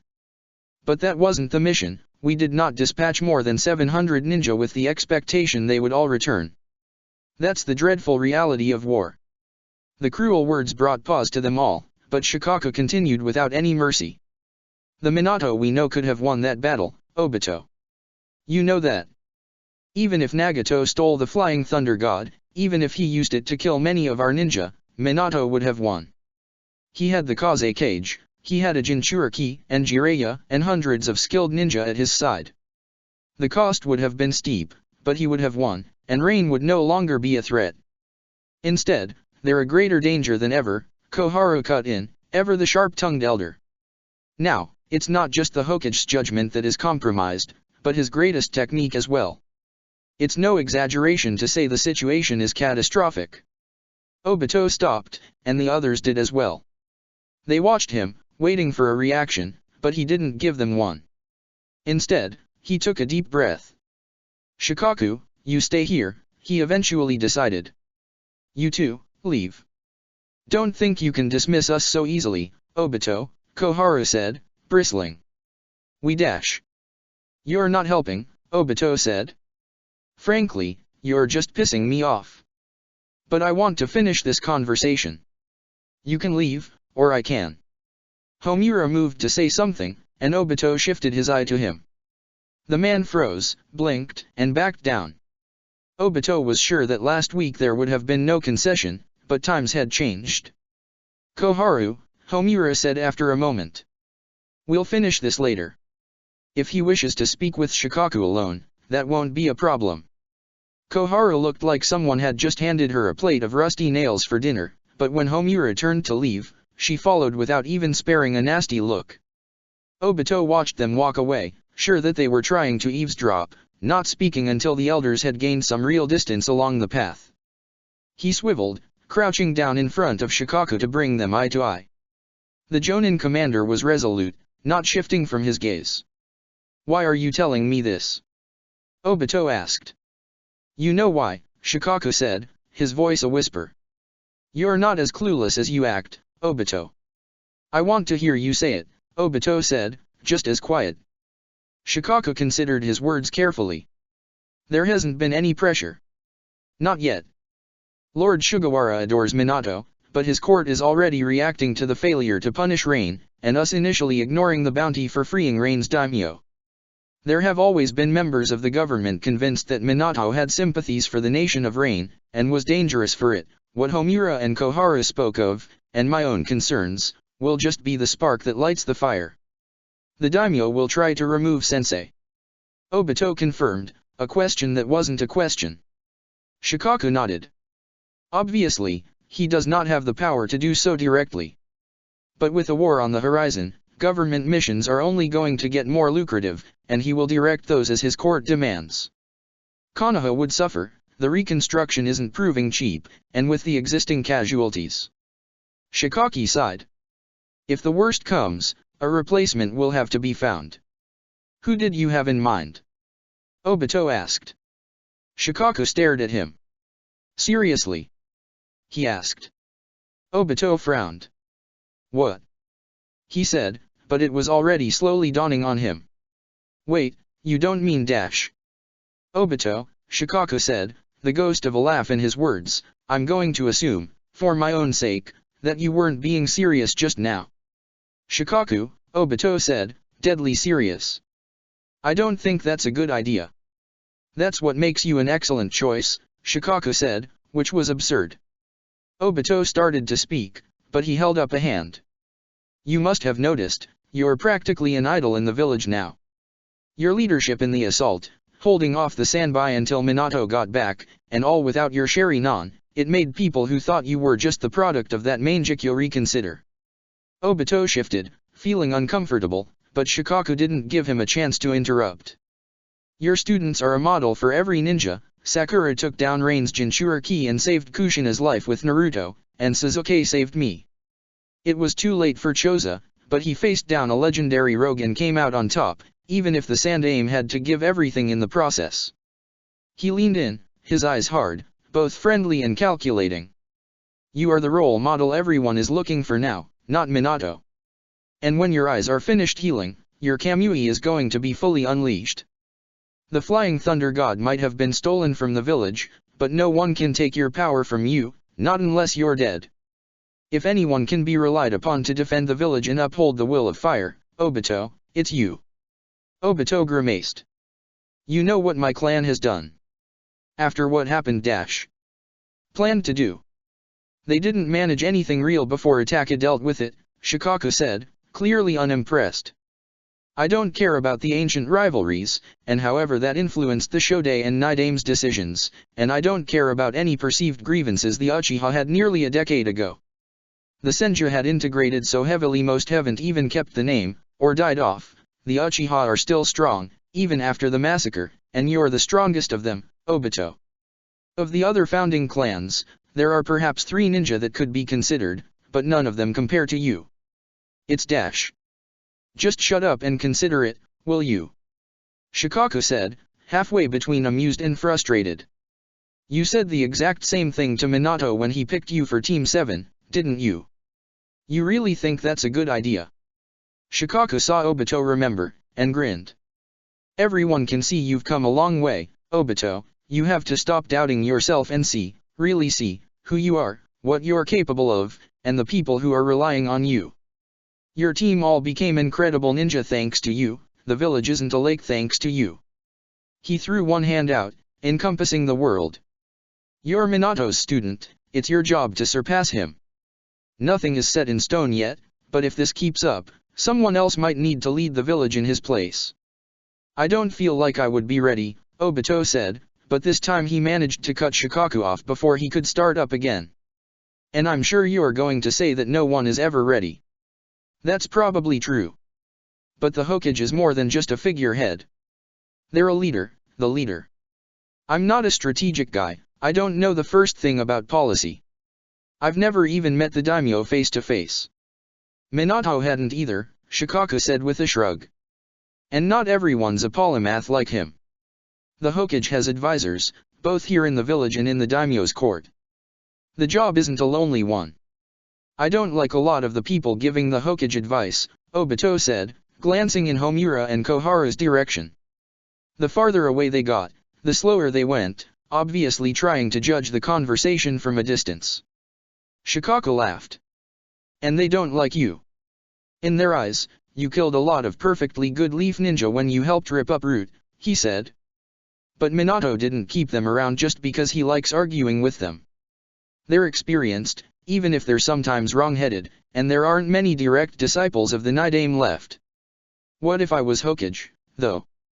Obito said, saying the words fully for the first time. Would I be under any obligation to invite them into my confidence?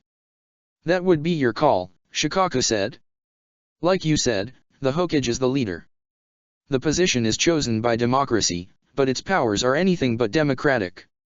Obito mulled. There wasn't much else he felt he could do. What Shikaku was saying was so enormous that he had no choice.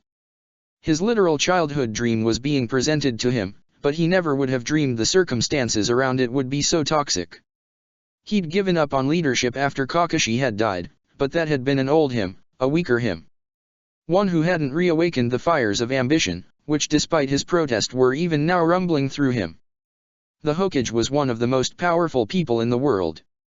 They were one of the few people who could enact change, real long-lasting change, with more tools than just violence or greed. How could he look at that with the feeling that something was wrong, that the world was wrong, and that maybe he could do something to fix it, and simply say no? Was he that afraid of embracing power? Shinobi were taught all their life to be both ambitious and pragmatic, to take all they could but never try for too much and die in the attempt. Obito had shunned every shred of agency and forsaken all the autonomy he could for decades, trying to make up for what Rin had rightfully pointed out weren't his failures. Could he go from that to this, and not become someone wholly different in the process? I don't know, he decided. I'll keep it in mind. He straightened up, standing and blowing out a heavy breath. I'll speak with Sensei about it. You're welcome to. Shikaku nodded. You should. He knows better than anyone what might happen now. I'm sure he'd welcome your input. He's at the tower. Obito confirmed, and Shikaku shook his head. Where, then? With Kushina. Not surprising, and Obito wouldn't mind talking to the both of them. Naruto was probably there as well. Well, I was going to see him anyway. There's something I think you should hear about first, though. Regarding Orochimaru. Please, then, Shikaku said, gesturing at the distant elders to rejoin the conversation. At this point, nothing could surprise me. After badly surprising Shikaku, Obito made his way to the spiral home at a brisk pace. The streets were heavily patrolled by shinobi but none delayed him, and he arrived just as the sun began to set. He didn't know much of the history of the spiral home, just that it had been built with Uzumaki secrets as a means to suppress the Kyuubi early in Kushina's life, but looking at it always made him queasy. It had a wide set of double doors as the main entrance at the end of a path that led off the street, and two umbu stood guard. They gave Obito respectful nods as he approached and let himself in without a word, closing the door behind him. The sound of a quiet discussion greeted him, though all involved paused when they heard him enter. Obito. Kushina's voice echoed through the entry hall, carrying over from an adjacent living room. That you? It's me, Obito said, making his way to the room. His instinct had been right. Kushina, Minato, and Naruto were all here, seated around a low table with a small meal, either a late lunch or an early dinner. Naruto gave a grin and a two-finger salute, but Kushina and Minato just nodded. They seemed equally serious. Interrupting something? Obito asked, and his sensei shook his head. It's nothing, he said, gesturing. Grab a seat if you want. We were just finishing up. Obito did, taking the spot across from Naruto, and tried to figure out exactly what to say next. You're looking glummer than usual, Obito, Kushina said after a moment with a mischievous grin. Her eyes still hadn't gone back to normal. Ever since Naruto had woken her up, they'd been affected by the Kyuubi's chakra, dist ending the pupils vertically. Even though Obito knew the Kyuubi hadn't taken control, it still felt disturbingly like being watched by a predator. I just had a talk with Shikaku, Obito said. It didn't put me in a good mood. About me being replaced. Minato said mildly. Obito coughed. Sensei dash. He started to ask, but Minato waved him off. Kushina was frowning, while Naruto just looked confused. Am I wrong? It seems to be happening more lately, Minato said with a trace of good humor, and Obito couldn't help but chuckle. No, that's basically it. But there was some other stuff I wanted to check with you two about, he said, and Minato showed a spark of curiosity. So pick your poison, I guess. Minato seemed unsure, but Naruto ended up picking it for them. Shikamaru's dad is talking about replacing you. He asked his father. Minato shrugged, an extremely unusual motion for him. What, just because of what happened at Omegakure? Most likely, Minato said, still perfectly calm and balanced. After failing to punish Rain sufficiently for their attack, I'm sure many of the Jonin have doubts about me, to say nothing of the daimyo's court. An unpopular Hokage isn't Hokage for long, even the Sandaime had to head off a couple votes over the years. That seems unbelievably stupid, Naruto said, just looking more confused and concerned.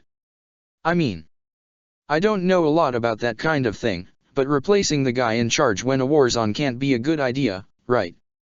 It depends on the situation, Minato said, but he didn't have the energy he usually did before launching into an explanation.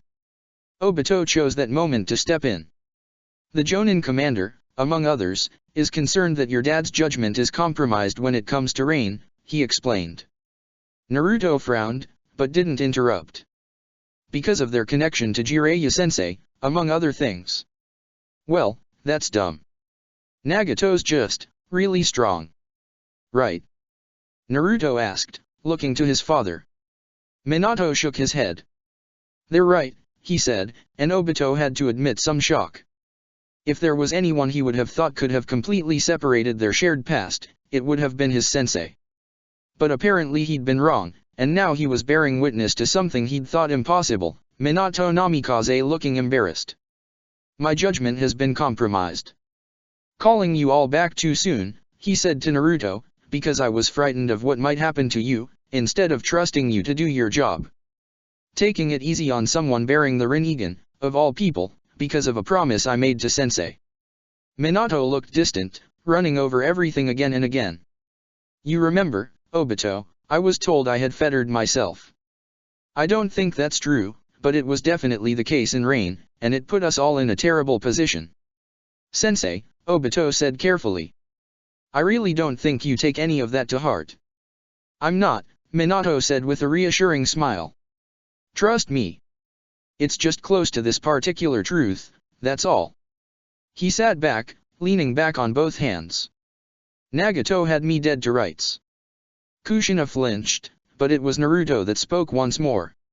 No way, he said, shaking his head. Even if he stole the Hiraishin dash. He caught me, Minato said, not being harsh but authoritative enough to stop Naruto from saying another word. He had me by the hand. Jiraiya and you all told me enough about the Rinnegan for me to know that was it. He could have torn it off, he had the strength for that. But that would have been getting off easy compared to having my chakra drained away, or my soul ripped out. With the room struck dumb, Minato continued in the same musing tone. Yahiko knew it too. He demanded Nagato kill me. But he didn't, he was determined to negotiate, even though we'd come there to kill his people. At the time, I barely considered it. My only thoughts were for winning the fight, even though I'd lost it right in that moment. He laughed. My heart knew what my mind was too slow to realize. As soon as he put one of my ninja in danger, I rolled over like a beaten dog. Sensei, you were preventing a disaster, Obito argued. If you hadn't withdrawn, Nagato could have come all the way here, to the Hidden Leaf. Both villages would be even more devastated. Withdrawing then dash. If Nagato had wanted to devastate the village, he would have done so, Minato said. He wouldn't have wasted time with Fukuro, he would have gone to the leaf, and come back with proof. That was well within his ability, before I destroyed the Hiraishin seals here. He leaned forward, more serious. If we're to continue to prosecute a war with Rain, which may be inevitable however unfortunate it is, Shikaku is probably right, as usual. I'm not cut out to command it. Who would be, if not you?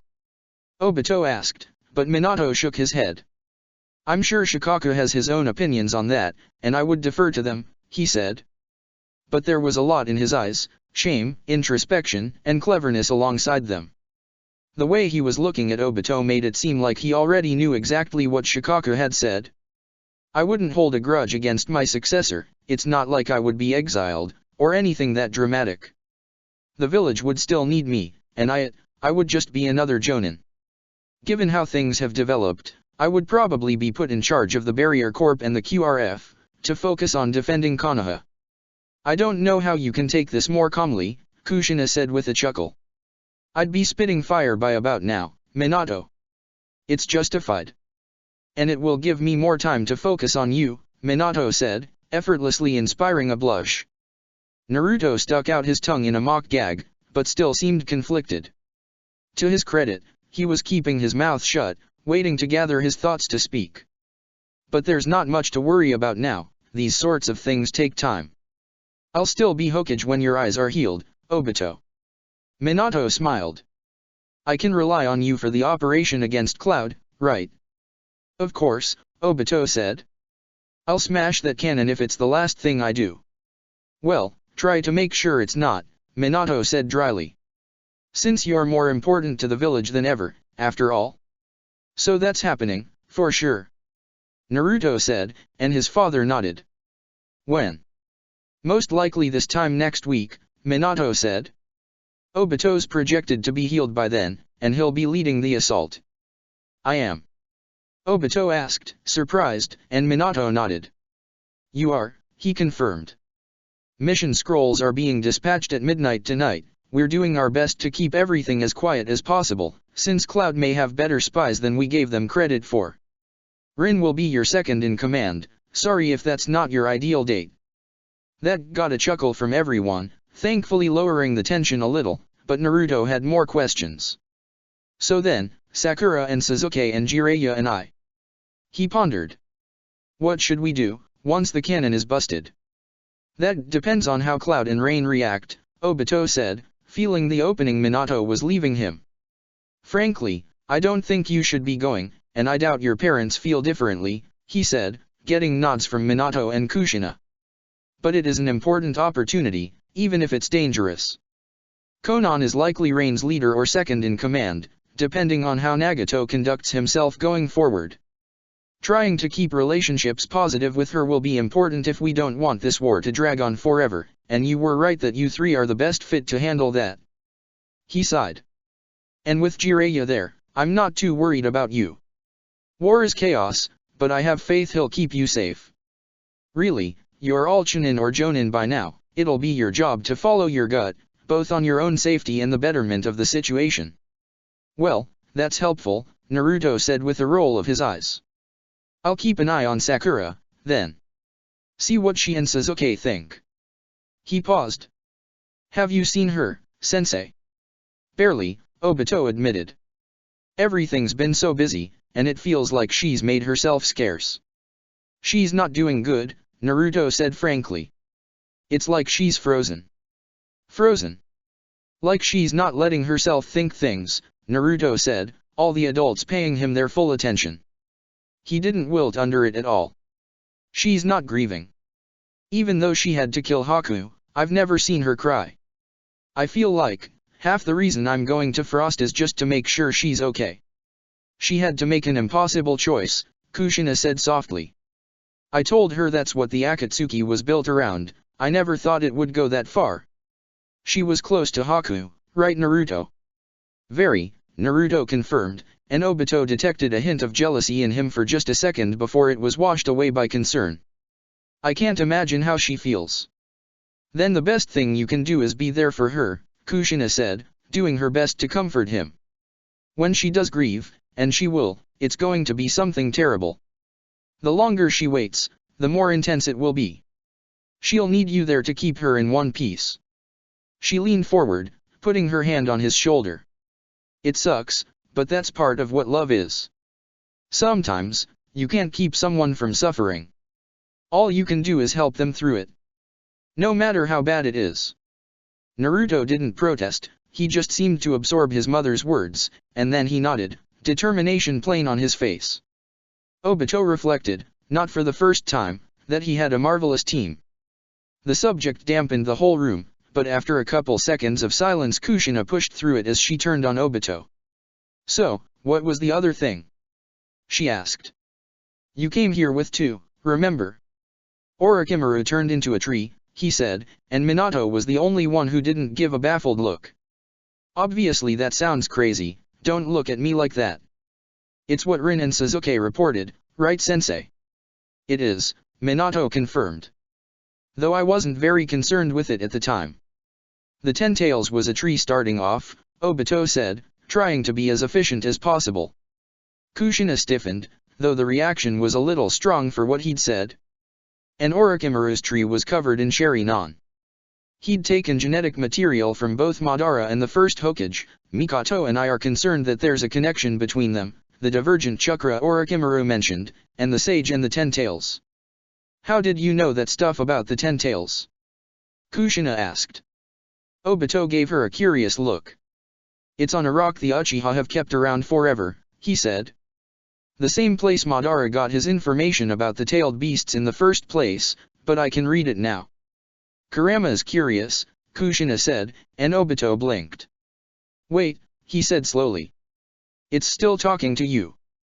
Oh, right, Kushina said cheerfully, like a demon wasn't chattering in her brain. I forgot you weren't here for that part. Yeah, he's still talking to me, you know. She paused. Oh come on. Everyone calls you and it's starting off. Get over it. Obito looked over at Minato in disbelief, but the Hokage just shrugged. The seal is beyond repair, he said. And making a new one will be months of work. So long as Kushina stays here, she's safe, but the barrier between her and the Kyuubi is dangerously thin. She says she can hear its voice at all times, and it has access to all her senses. Hence the eyes. Hey, Kushina chided. Remember? He doesn't like being called it, even if he doesn't really have a gender. She paused, listening. I'm not telling them that. But he wants to know where the rock comes from. Mikoto said the sage passed it down to the clan, Obito said, trying and failing to take the twist in the conversation in stride. Of them all, Naruto seemed to be handling it the best. He was staring at his mom with obvious fascination. As a way of keeping history clear. He doesn't know anything about that, Kushina said after a moment, listening to words only she could hear. So it was probably a gift to Indra, in that case. I wonder if he also gave one to the other brother. I thought the same thing, Obito said. But Tsunade is probably the only one who'd know, and I doubt she'd want to tell me about it. There may also be a connection to the Kaguya, so I intend to speak with Kagami, see if she knows anything. With the Kaguya? And Kagami is still here? Naruto asked, and Obito nodded. Held prisoner, he confirmed. And apparently the sage's mother was a princess named Kaguya. It could just be a coincidence, but I think it's worth following up on. Why are you digging? Kushina asked. Same reason you were, Obito said. There's lost history between the beasts, Madara, Nagato, all of it. I don't know if it's actually going to be helpful, but understanding how all this came to be isn't going to hurt anything. She leaned back, thinking it over. 1 second. She fell silent, her eyes occasionally twitching or her mouth half-forming words. It was incredibly disconcerting, and Obito shuffled closer to Minato. You're okay with this? He whispered. Naruto watched them both suspiciously, torn between eavesdropping and continuing to watch his mother. Kushina's convinced the Kyuubi can be negotiated with, Minato whispered back. Since learning its name, she's come to believe it's a rational actor. But it doesn't matter if I'm okay with it or not, there's nothing we can do for now, short of tearing her chakra system out. He made a face somewhere between a grimace and a grin. Which obviously isn't an option. Was the Ninetales a rational actor? Obito had only had 2 interactions with it and neither had been pleasant, but the conversation had at least shown it capable of planning, and it had spoken truthfully by the terms of their agreement. If it had complete access to Kushina's chakra system, maybe negotiations were the way to go, even if they were unsettling. Oh for dash. Kushina suddenly blurted out. You little asshole. It's not like I had much of a choice, you know. As everyone stared at her, she kept speaking to herself, her tone getting more and more irritated. You are a little asshole. I don't care how big you were, right now you're technically smaller than me. Another pause, and then she laughed. We're both stuck in the situation, Kurama. It's literally a prisoner's dilemma. Well, not literally, 'cause we can talk to each other, but you know. She stood up, and Minato did as well. Kushina. Obito and Naruto stood as well, but Kushina ignored them all as she started pacing. I'm sure you've been burned before, but he's a good guy. Even if he did reseal you, it was just to save me. What, should he have just let me die? She stopped. Well, that's rude. I think I've been a pretty good host since I dash another pause. Well. I guess that's a bad example. Stealing your chakra was pretty harsh. But it was a desperate situation, you know. Obito saw her have a minor epiphany. But I guess that's how people will justify anything. She said quietly, before falling into thought. "Mom?" Naruto asked. "What's wrong?" "He's pissed off," Kushina said bluntly. "He doesn't think we have any right to go digging more into the sage's past, especially when Obito's descended from one of the kids that fucked it all up. What would it take for him to trust us?" Naruto said, but Minato shook his head. "He says there's nothing," Kushina said, gritting her teeth. She started stomping off, and Obito and the rest trailed after her as she grew more and more furious. "But he's wrong. You think I'm just another human, huh? You're a real shithead, you know that? How many people have you told your name, huh? Would you have just told any other human your name?" Kushina picked up speed, and Obito's heart skipped a beat. She was heading for the front door. Minato and Naruto had noticed the same thing and were speeding up as well, but none of them could believe that Kushina would really be heading towards the exit. Stepping outside would be suicide. After all, in her current state, the Kyuubi would overwhelm her immediately. Would any other human do this? Kushina demanded, and before anyone could grab hold of her she flung the door open and barged outside into the setting sun. Obito's heart stopped. He, Minato, Naruto, and both of the ABNU, who had been standing guard but had seemingly also been too shocked to prevent the door from opening, tackled Kushina in a tangle of limbs and dragged her inside. She was outside the seals for barely more than a second, but it felt like an eternity. Kushina didn't resist. Instead, the moment she was back through the doors, she started laughing. Her eyes were still blue, no crimson chakra raced across her skin or through her hair. The Kyuubi was still safely locked away. "Oh, so scary," she laughed. "Why didn't you do it then? You had your chance, I think you hesitated." "Kushina!" Minato barked, and Obito couldn't tell if he was the frightened husband or the disturbed Hokage as everyone else scrambled off of her, leaving Minato holding her alone. "Oh, it's fine Minato," she said. "He talks a big game, he doesn't know how to deal with this any better than you do." "I don't know how to deal with this," Minato said, fixing her with a stern gaze. "But it doesn't matter if you need to prove a point or not. You can't do that again. Even if he has a name, there was nothing stopping him from killing you. The whole village could have been at risk dash. Nothing stopping him but himself," Kushina said with a grin.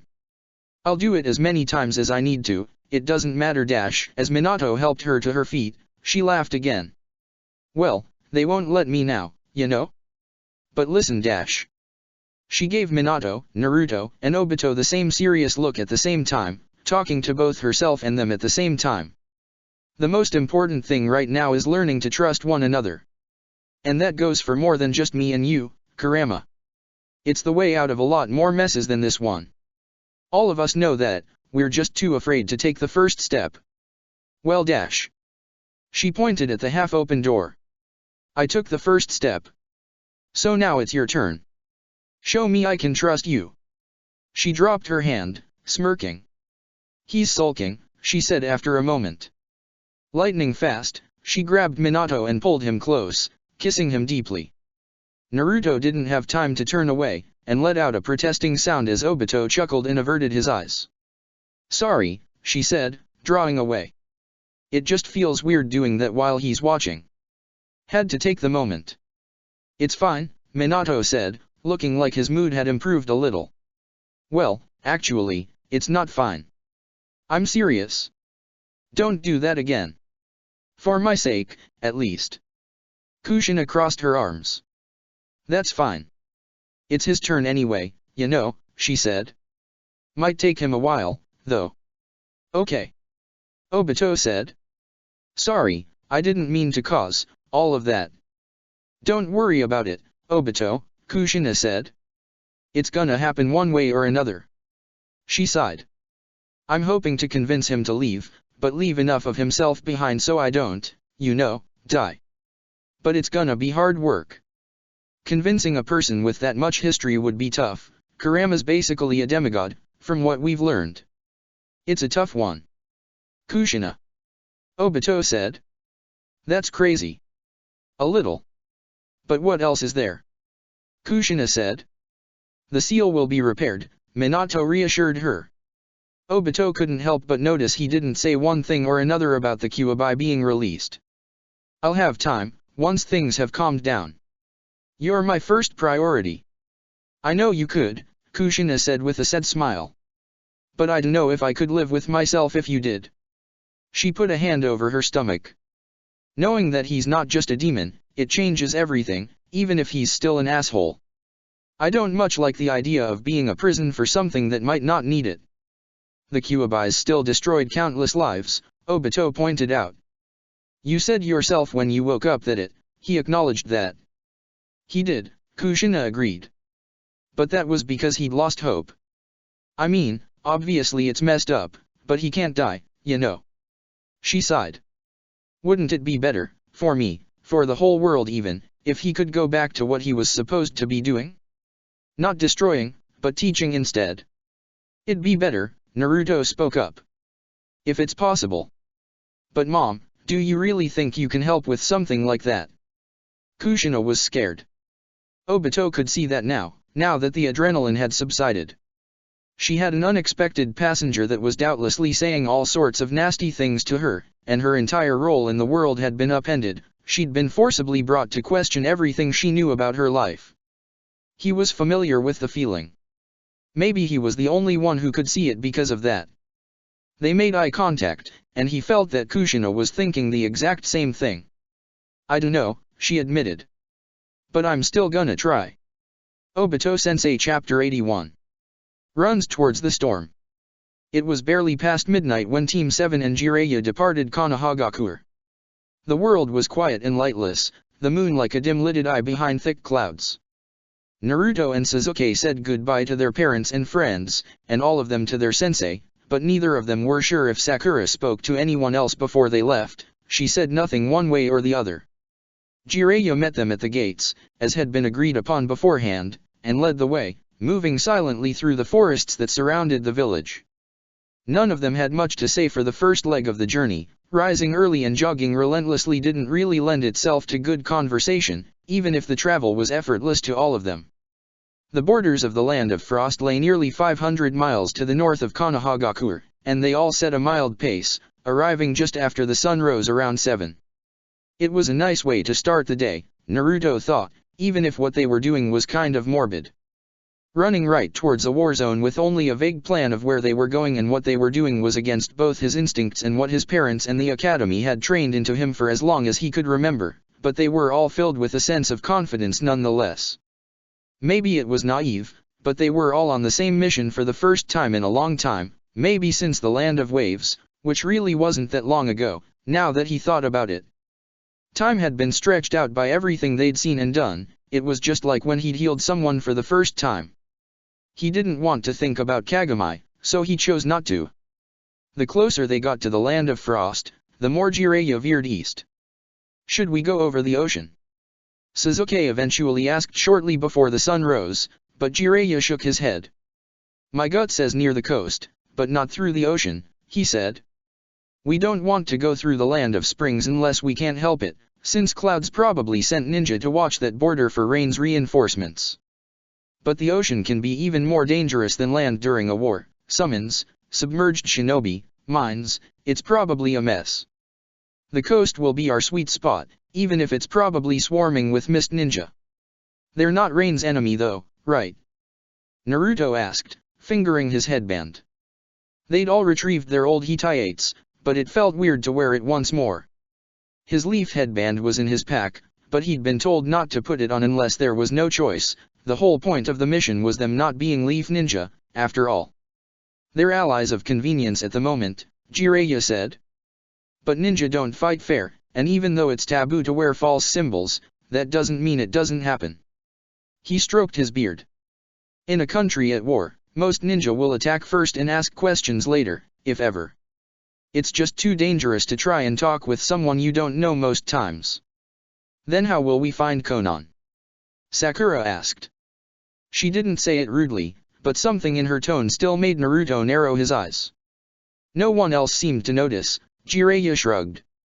We'll find someone who knows where Rain's leadership might be, he said with a grin. It'll be boring work, we'll probably get ambushed. Hope you're ready for that. Why don't we just ambush someone instead? Sakura said. If you want to, be my guest. But I'm here to keep you safe, not to spook some mooks we happen across, Jiraiya said lazily. Trust me, my way will be safer. People are a lot more willing to talk when they think they have the advantage. Sakura seemed satisfied with the answer, and it made enough sense to Naruto that he didn't have anything clever to say. Konan was made of paper, after all, wherever she was, there would be stories. Even if ninja tried to be stealthy, stories always spread around them quicker than fire. He'd learned that for himself in the Land of Rain, and again in Konoha after the invasion. The forests and the air grew thinner the farther they went north, and eventually Naruto started to hear the steady rhythm of the sea. The grass and ferns gave way to rocks and dirt, and before long the trees opened up fully and the ocean stretched out beyond the horizon to the east, the rising sun painting the churning waters red and gold. He glanced over and saw it and Sakura running beside him and for a moment forgot how to breathe as they schemed along the seashore, bounding down and across craggy black cliffs and heavy dark sand that the ocean constantly beat against. "Oh ho," Jiraiya said suddenly, holding a hand up. "Let's head in a little," he said, gesturing west. "Don't want any of that." "Any of what?"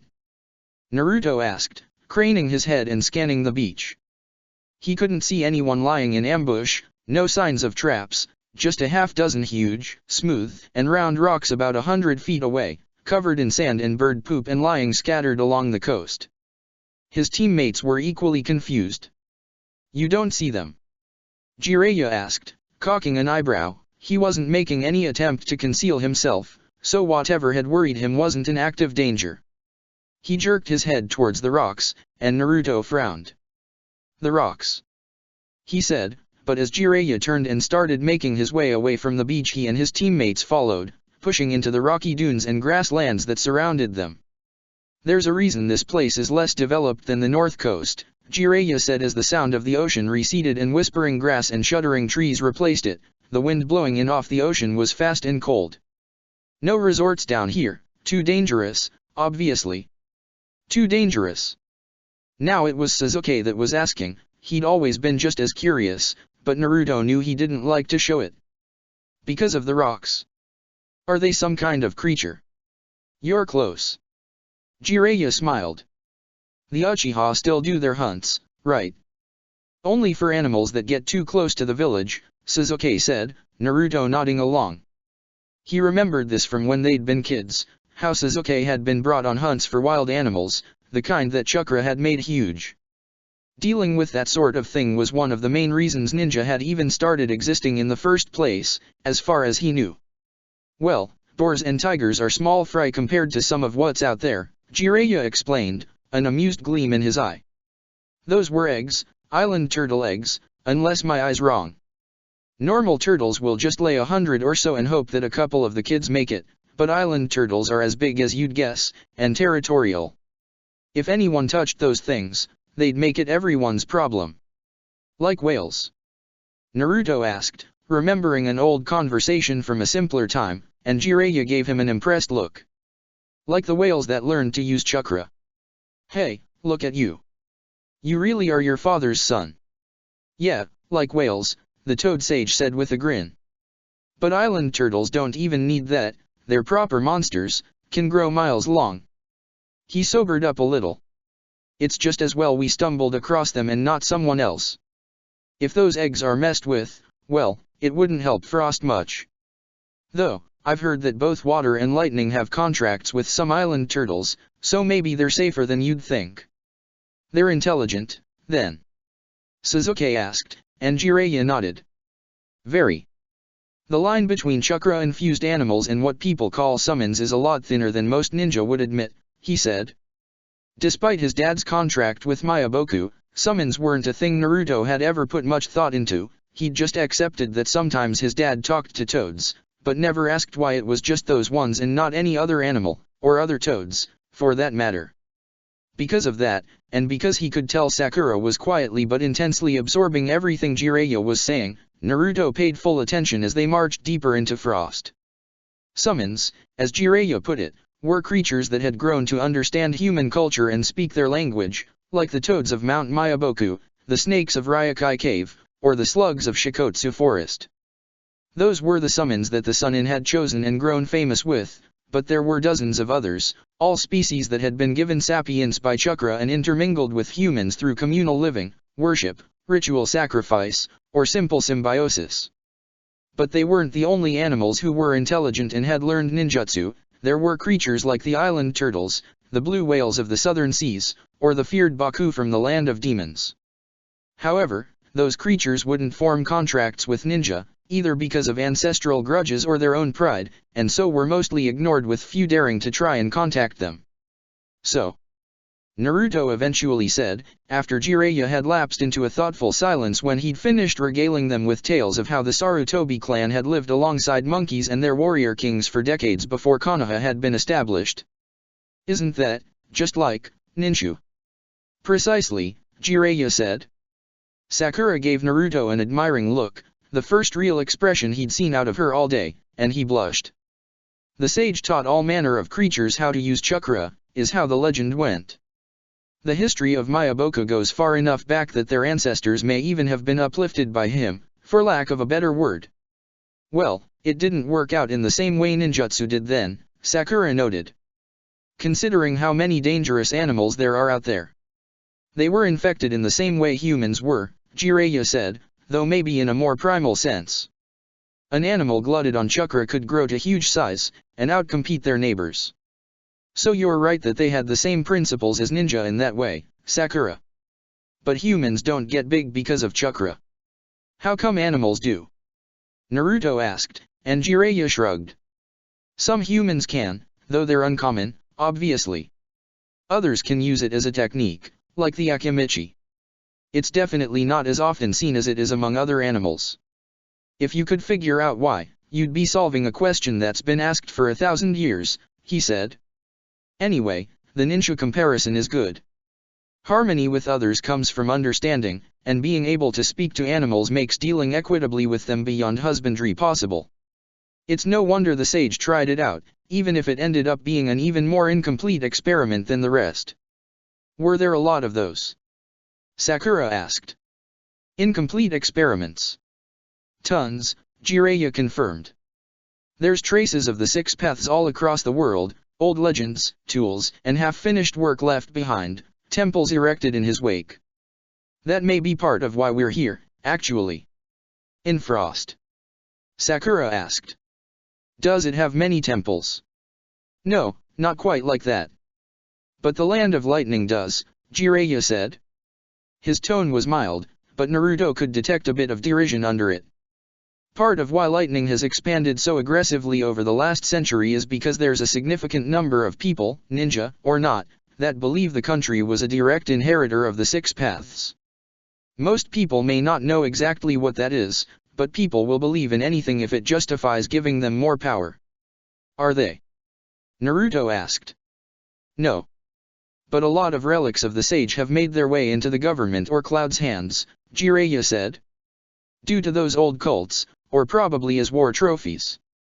Lightning revanchists will look at that and claim that obviously, lightning always had such things, even before the country proper formed, but in this world nothing stays in the same place for millennia. Things get lost, found, or stolen. I mean, that even applies to the tailed beasts, and if there's anything that could determine the sage's real legacy, it's them." Naruto pondered that, wondering what exactly Jiraiya meant by relics but not quite sure how to ask without sounding ignorant and wanting to hold on to the bit of praise he'd already gotten. That was another thing he'd never really had a reason to think about, but was suddenly deadly important considering where they were. Countries inevitably expanded and contracted as they gained or lost territory. The land of fire growing had always been a good thing as far as he was concerned, but of course there wasn't a lot of land left anywhere on the continent that was truly unexplored or unowned, even if some of it was by, say, giant territorial turtles. So whatever fire gained, it took from someone else. Then again, what was the difference between a giant turtle and a government, Naruto wondered? They'd both smash your home apart if you messed with them.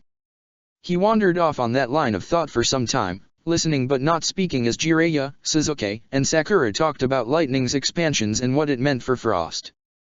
However, as the sun rose higher and they made their way deeper into the country, their voices grew quieter, and their pace much slower. The land of Frost was being devastated. Naruto had assumed that would be the case, but it was another thing to see. They found forests stripped of leaves, sand dunes blasted into glass, artificial fissures where the earth had been split apart or raised up. The country was more mountainous than the Land of Fire, and there were signs of rockslides covering the sides of many hills, obviously left over from Earth Jutsu. There was no birdsong, here at least. The wildlife had long since fled. They passed smaller towns as the day dragged on, but Jiraiya didn't lead the group near them. It didn't take much thought for Naruto to realize why. This was what Obito had told him about long ago: ninja were a sign of danger, and people didn't care what village they were from. The one time someone in one of the towns noticed them bounding across the ridge nearby, he turned and ran, hiding in a nearby shack. At one point, Sakura stopped at the entrance to a valley, looking down on the town within. Jiraiya stopped as well, giving her a curious look as Naruto came to her side. "There was a fight here recently," she said, staring down at the long half-paved street with buildings and warehouses on either side that ran about a mile through the valley alongside a wide river. There was a dock, but it had been smashed to pieces, and several of the buildings were smoking or collapsed.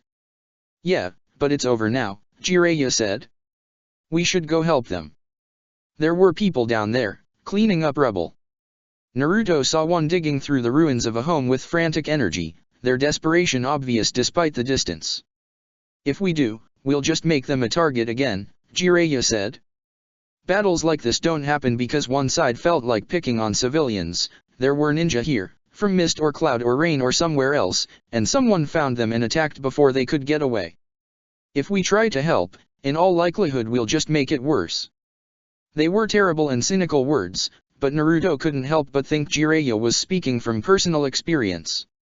It was easy for him to see that exact thing happening in the Land of Rain in the Second War, before the Akatsuki, before Jiraiya had found the kids who would become the Amekage. It only took one person to start a disaster, and the help they could offer could be far outweighed by the harm they could cause. Still, he didn't want to walk away. Sakura had to turn away first for it to be okay, and eventually she did, grinding her teeth as water flickered around her hands. "We should find them," she muttered, so quiet that he was sure it was meant only for him. "We should kill whoever did this. It's horrible." "If we do, we will," he promised, finding it easy at that moment to say he'd kill people whose names he didn't even know. They traveled north for about another hour, moving slowly and keeping an eye out for any shinobi, before Sasuke stopped. They were in the midst of a white woods, surrounded by pale yellow trees and bright green lichen that had overcome everything on the ground level. "You feel that?" he asked, and Naruto gave him a confused look.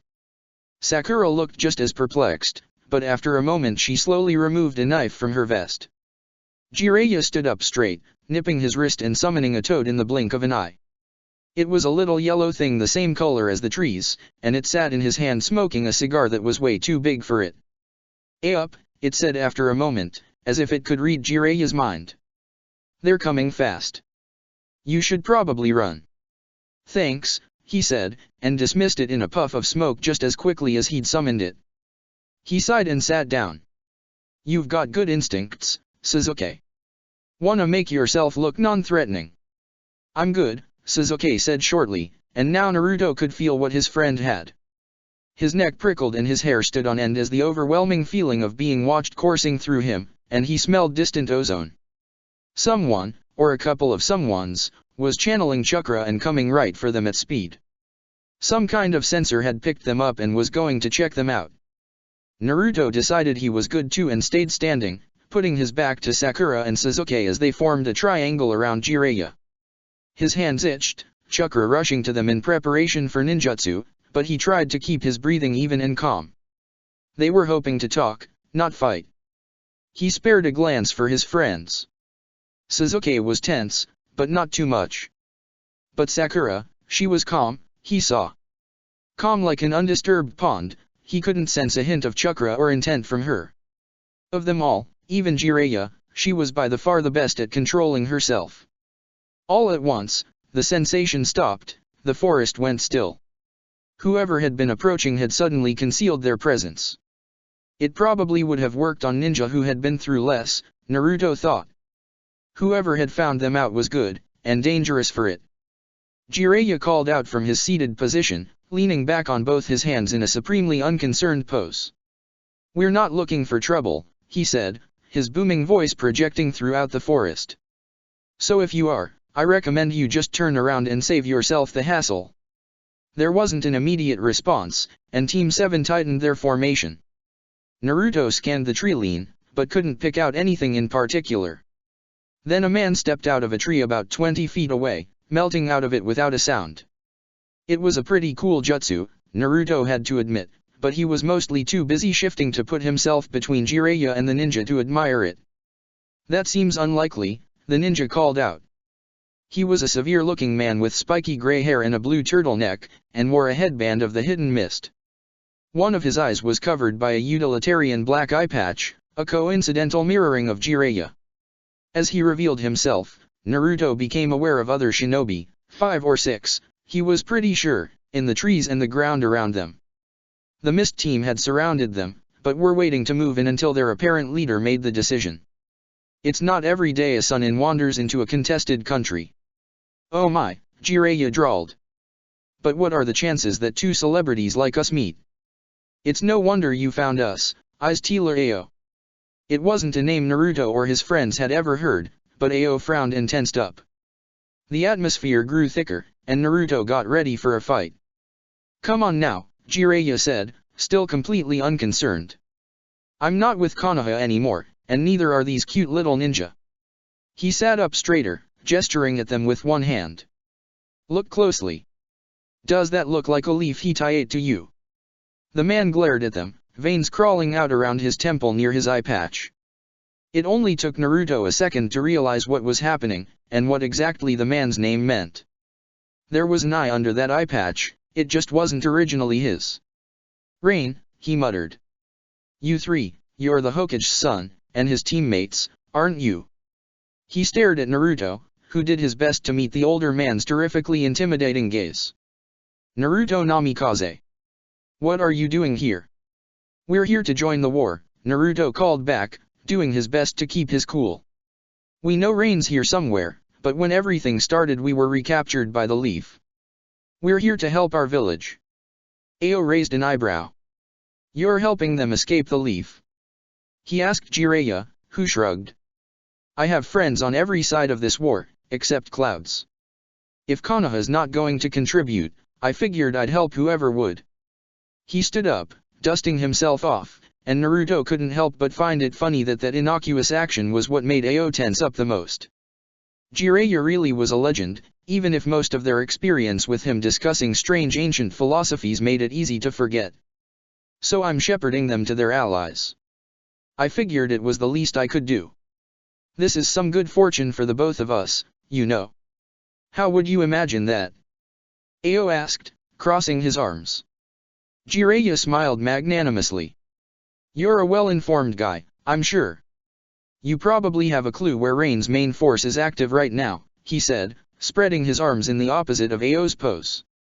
"And for giving away that, frankly, to you, mostly useless information, you get to report to the Mizukage about the location of one of the Sannin, and the Hokage's son and his team, not to mention you get my extremely long-lasting and generous gratitude." Ao took a moment to think it over, his brow furrowed. The Byakugan's veins crept away, leaving his face unmarred. "You're serious?" "Dead," Jiraiya said, his whimsy vanishing instantly. Ao sighed. "Rain's been trying to liberate a couple cities to the north, mainly Kushiro," he said, and Jiraiya nodded, like he knew exactly where that was. Maybe he did, Naruto thought. Memorizing major cities of the various countries wasn't exactly a bad idea. If they're looking to make themselves useful, that'll be the place to stick them. "And how's the rest of the country doing?" Jiraiya asked. Ao grunted. "Tch. You've seen it, you probably know. Cloud's got the numbers, and their chakra weapons make things tough. Even the most gormless ninja can make a mess with one of those iron wrists." He gestured, and one of his subordinates made themselves known, a willowy woman with long blue hair. She held up her arm, revealing the spider-like metal contraption affixed to her wrist. "Don't trifle with them if you can help it," Ao said with a grimace. "It fires a bolt of chakra, like a bomb. Don't think there's many shinobi who could take a direct hit and survive. But I'm sure the hidden mist is giving all they can, Jiraiya said, sounding just sincere enough that Naruto felt sure it was sarcasm, but Ao didn't challenge him on it. We're bleeding them. But there's only so many of us, he said after a moment, which Naruto figured was shockingly honest. Right now, they're massing forces in Hakata, on the eastern coast. The Mizukage believes they may be preparing to attack the hidden mist directly. He cupped his chin with a frown. We were planning to send word to Rain, to see if they could provide support to the counter-attack. It's a fool's errand, but maybe you could save us a messenger. Seems fair, Jiraiya said to Ao's obvious surprise, and from his still bleeding hand he produced another summoned toad fast enough that the mist ninja flinched. He whispered to it, and then it hopped from his hands towards Ao.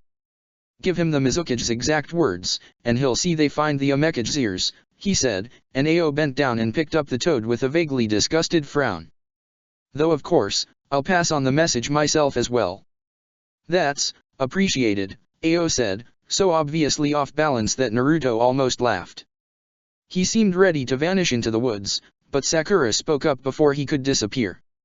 Cloud hasn't used their weapon again, have they? She asked, and Ao paused mid-movement. Naruto was surprised too, her tone was decisive, and she sounded twice her age. The thing they attacked Rain with. Did Ao know about the cannon? Judging by how he shifted, he must have. There's been no sign, Ao said after a moment, seemingly compelled to answer despite his better judgment. Though it's obviously a concern. They're preparing to attack your village, Sakura pointed out. Instead of using it. Why? That was a good point, Naruto thought, and something he hadn't thought of. The cannon had been devastating, and nearly leveled Rain. Why hadn't Cloud just used it to obliterate the hidden mist, if they were giving Cloud so much trouble? Who's to say, Ao said, and Naruto couldn't help but think he was being annoyingly cagey. Now that we know it's a possibility, it can be defended against. Maybe they just don't want their wonder weapon to fail twice. He sneered. At this rate, Cloud will die in embarrassment before the world. Let that be your takeaway. Mist could defend against it. Naruto asked, and Ao gave him a pitying look. How? It's dash. That's enough, Ao said shortly. Quick and quiet journeys. Let's hope we don't meet again. And then he left without another word, leaving Naruto kicking lichen with a huff of frustration. Seriously though, how would they? He asked, looking back at Jiraiya, who shrugged. Every village has secrets, he said, which was even more annoyingly vague. But more likely, Mist has a well-trained Jinchuriki of their own, and your father did go through with returning the Sanbai to them before the assault on Rain. I'm sure they have something planned. That guy had a Byakugan, Sasuke said, and Jiraiya nodded. Sasuke looked angry, he must have been thinking of Hinata. Stole it in the Third War, Jiraiya said. Not common knowledge. If you guys were here as ninja of Konoha, you'd probably be obligated to try and take it back. How many obligations like that were there, Naruto thought. Thefts that had to be recovered, or murders that had to be avenged, across all the villages? Was that why war kept happening, and if so, how could you ever stop it? But here, now, they were bucking that trend, coming to Rain's aid even after their home had been savaged by it. The hidden leaf has done terrible things to Mist, Sakura said quietly. No told me that. I guess it goes both ways. Everyone has done terrible things to each other, Jiraiya said bluntly.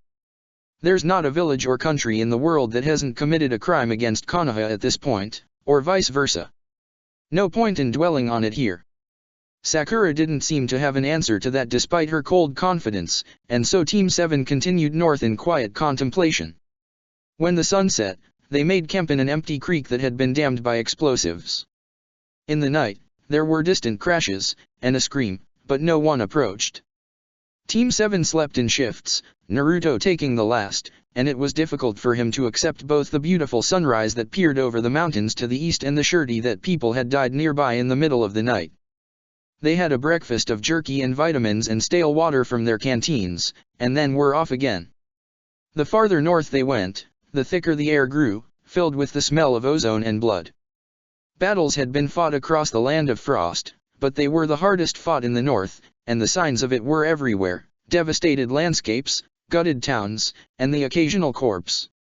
The bodies were usually not ninja. Naruto wasn't a stranger to that by now, but he still didn't like to look at them. Jiraiya steered them around most, warning them that if they had been left out in the open and ignored by scavengers, they were probably trapped. Once, Naruto spotted a glint of wire and a mudded explosive tag that proved him right. Whether it was by luck or Jiraiya's superb instincts, they didn't wander into any active battlefields.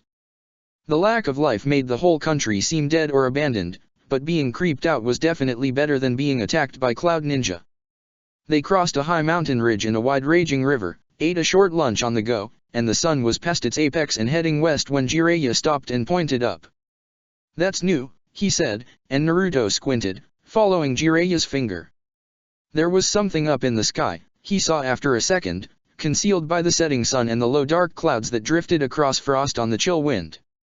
Some sort of huge bird with a stubby tail was his first thought, but it was too pale against the red sky to be an animal, even if it was circling like a hawk. "A summon?" Sakura asked, but Sasuke shook his head. They had all stopped, taking cover in the shrubs and short trees that dotted the mountainside. His Sharingan was active, locked on the circling bird. "It's a construct," he said.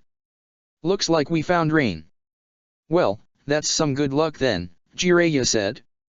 "Someone worth signaling." "His name is Deidara," Sasuke said. "S-ranked ninja. If he doesn't recognize us right away, it could be trouble." They watched the bird circle a while longer while Sasuke mulled it over. "He's patrolling. There must have been some Cloud Ninja here recently. It's dangerous." "He knows you?" Jiraiya asked, and Sasuke nodded. "Send a clone, then. We'll see how it goes." Sakura and Naruto both nodded in agreement, and Sasuke ran through several hand signs, producing a shadow clone in a burst of smoke. The clone moved slowly at first, until it was about 100 feet away, and then without care, obviously trying to get Deidara's attention as Team 7 and Jiraiya patiently watched and waited. The bird locked onto Sasuke's clone almost immediately, but to Naruto's relief it didn't attack. Its patrol shifted slightly, but Deidara obviously wasn't stupid. Making a decoy to reveal the enemy's capabilities was a basic shinobi trick, and the Rain Ninja took time to observe Sasuke's clone from a distance as the bird circled the wide ravine that Naruto and his team had concealed themselves along the side of. After a long 2 minutes, it swooped down, staying about 20 feet above the ground and out of the clone's reach. The Rain Ninja spoke, but he was too far away for any of them to hear. The clone responded, and gestured in their direction, with Deidara turning towards them. The bird landed and the ninja dismounted, and Sasuke's clone disappeared in another puff of smoke. "We'll meet him halfway," Sasuke decided, standing up and moving out of cover. Naruto and Sakura followed after him, and Jiraiya stayed in the back, his face unreadable. They skidded down the ridge and made their way through the mountain brush as Deidara moved towards them, and met the man under a pale tree as he gave them all a wide smirk. "What a surprise," he said, and Naruto couldn't help but roll his eyes. "The lost kids, and a Sunin." He crossed his arms, and Naruto couldn't help but notice that it put his hands right next to the obvious bulges of hidden packages beneath his vest, weapons of some sort that he could grab in an instant. "You're seriously wanting to come back? If you didn't think we were serious," Sakura said without hesitating, "you wouldn't have come down." "Maybe." Deidara was wearing an eyepiece, obviously made to enhance his vision, and it whirled a little as he looked between each of them. "Maybe. But it's hard to believe you show up and offer help after what happened to Konoha." "Rain's on the verge of splitting," Jiraiya said, and Deidara refocused on him with a faint frown. "Konan wasn't aware of the attack. We're here to speak to her, not to the village as a whole." "She didn't know," Deidara said, sounding faintly impressed. "She didn't know?" "No," Jiraiya said. "And you know that's how they liked to operate from the beginning, I'm sure." "Yeah, but not knowing about that is a different kind of thing," Deidara said, uncrossing his arms and growing a bit more relaxed. "So what? You're just here to kill Cloud?" "We're here to fix what Yahiko broke," Sakura said bluntly. "Do you know where Konan is?" "Sure," Deidara said lazily, scratching the back of his head. "Want me to take you there?" "Simple as that?" Sasuke asked, obviously wary and right to be. Deidara smirked. "Simple as that," he said. "I'm not gonna turn down the help, and if you guys are assassins, well..." He shrugged. "We'll just kill you. But you've all been in a megacour before, this reads to me as a stupid plan instead of a dangerous one." He gestured back towards the bird, an enormous pigeon made of clay. "Get on." It was time I headed back anyway. The clay bird was soft, but not soft enough to sink into, and Naruto could see how cautiously Sasuke regarded it. It was obviously a weapon of some sort, but with Deidara riding it too, they all felt confident enough to board it. It took flight with supernatural lightness, pushing up into the sky on massive wings. Naruto had only flown twice before, once on top of Fuin Waterfall, and again when they'd first arrived in a megacour. Those had both been before big changes in his life, so it was easy to believe he was about to experience another once as the ground fell away. In moments they were tracing among the clouds, doubtlessly blending in with them as Deidara pushed them west. "You were there for it, huh?" he asked after a minute, looking at Sasuke. Naruto was happy to let his friend take the lead. He'd been a jonin in Rain, after all. "The attack on Konoha, I mean." "We were," Sasuke confirmed without emotion. Naruto tried to suppress the surge of hatred he felt in his gut for the nation. That wasn't going to be helpful here, and it might have been what Deidara was poking at. "What a mess," Deidara said with a little grin. "You're not wrong that Rain's on the edge of splitting, Toad Sage. Konan told us to consider any Konoha ninja that showed up potential enemies, but she didn't tell us that she hadn't given the go-ahead on the attack. We all figured she must have known something we didn't." "We're not your enemies," Jiraiya said patiently. "Konoha may be, the village is filled with hatred after getting sucker punched. But we all came here precisely because none of us are shinobi of Konoha." He gestured at Team 7's Rain Hitai-8, and his own custom one. Deidara frowned, and Naruto realized this was another test. Judging by Sasuke's tension, they were maybe in a lot of danger all the way up here on a bird of Deidara's creation, but after a second the man shrugged and turned back towards the head of the bird, focusing on guiding it. Whether his suspicions had been dealt with or not, he seemed happy to leave it alone for now. They flew in silence for nearly 20 minutes, a glacial pace as far as it went for ninja, but Deidara was obviously taking his time, circling to throw off any potential observers and changing altitude frequently. When they reached their destination, he threw the bird into a sudden dive, plummeting into the woods on the side of a mountain in seconds and stopping just before slamming into the ground. It might have been a final stupid test, but Team 7 all clung to the bird without issue despite the lack of warning, locked in place by their chakra. "Nice," Deidara said with a laugh. He hopped off the bird and it began to melt. Naruto felt a twinge of disgust and fascination, and two small mouths on Deidara's hands devoured the compressed clay and chakra and stuffed it into his pockets. Now the funny part. As if a half-dozen ninja had surrounded them, a patrol of Rain ninja that had obviously been expecting Deidara's return. Naruto didn't recognize any of them, but they obviously did him. There were uncertain looks and incredulous mutters as the leader, a jonin with long red hair, spoke to Deidara. "You can't be serious," she said, and he laughed. "He's here to speak to Konan," he said, gesturing to Jiraiya. "What, do you want to fight him instead?" There was a brief internal struggle, but the woman backed down, narrowing her eyes at Jiraiya. "What do you need to say to her?" she said, and Jiraiya shrugged. "We're here to offer our services," he said, gesturing to Team 7 and himself. "As allies and ninja of Rain. You wanna run that back to her?" The jonin blinked. "No," she decided after a moment, and for a second Naruto's heart sank. "You can tell her yourself, Sage." It wasn't resignation, Naruto realized, just trust. Jiraiya had built a reliable reputation in Rain, visiting the Omekage as much as he did and having trained them in the first place.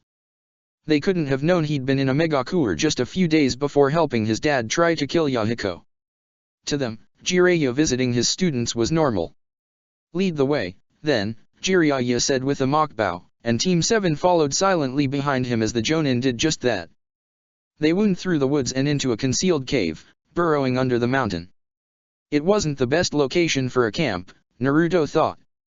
A decent earth jutsu could bring down a chunk of the mountain on top of it and bury everyone alive. But making camp anywhere in a ninja war was treacherous. In the open, near water, under or above the ground, there were ninjutsu that could make any location a death trap. Concealment was king, and this place was definitely well concealed. The cave had obviously been expanded by jutsu, worming off into several other passages. It was dimly lit by electric torches that filled the air with a quiet hum, and most of the caverns were filled with supplies, food, weapons, medical equipment, beds. Ninja had to be self-reliant, but this was obviously Conan's main camp, and there were quite a few people here, Naruto estimated. Maybe 200, though he only saw a fraction of that. There was only so much scavenging even shinobi could do, and it would risk betraying their position to the enemy anyway. Still, the camp was obviously temporary. Naruto knew from his lessons that staying in one place for more than a couple days would be tempting fate. They eventually came into a large main chamber that had several pits dug in it, small dugouts that granted privacy for important conversations. Most had a stone table in the center, and several familiar faces were gathered around one of them near the entrance, speaking quietly to one another. They all looked over at their unmasked footsteps, and despite thinking he was prepared for the moment, Naruto stopped and stared. Conan, he had expected. The Omekage looked as flawless as ever, no doubt or exhaustion obvious on her severe face. She didn't give any sort of readable reaction to her master's entrance, nor Team 7's, her ember eyes just flitted between each of them in turn, assessing them. To Naruto, it looked like a purely utilitarian calculation. No, he had dreaded. He'd wondered if she'd been at Konoha or not. The answer was obviously no. She was seated at Conan's side, her obvious right hand, and though her gaze drifted past Sasuke and Sakura, her eyes locked on Naruto. It was obvious neither of them knew quite how to react. What were you supposed to do when the person your son had died for walked into the room? There were 3 other shinobi, but Naruto only knew one of them. She was the one he'd never expected to see again. Hey!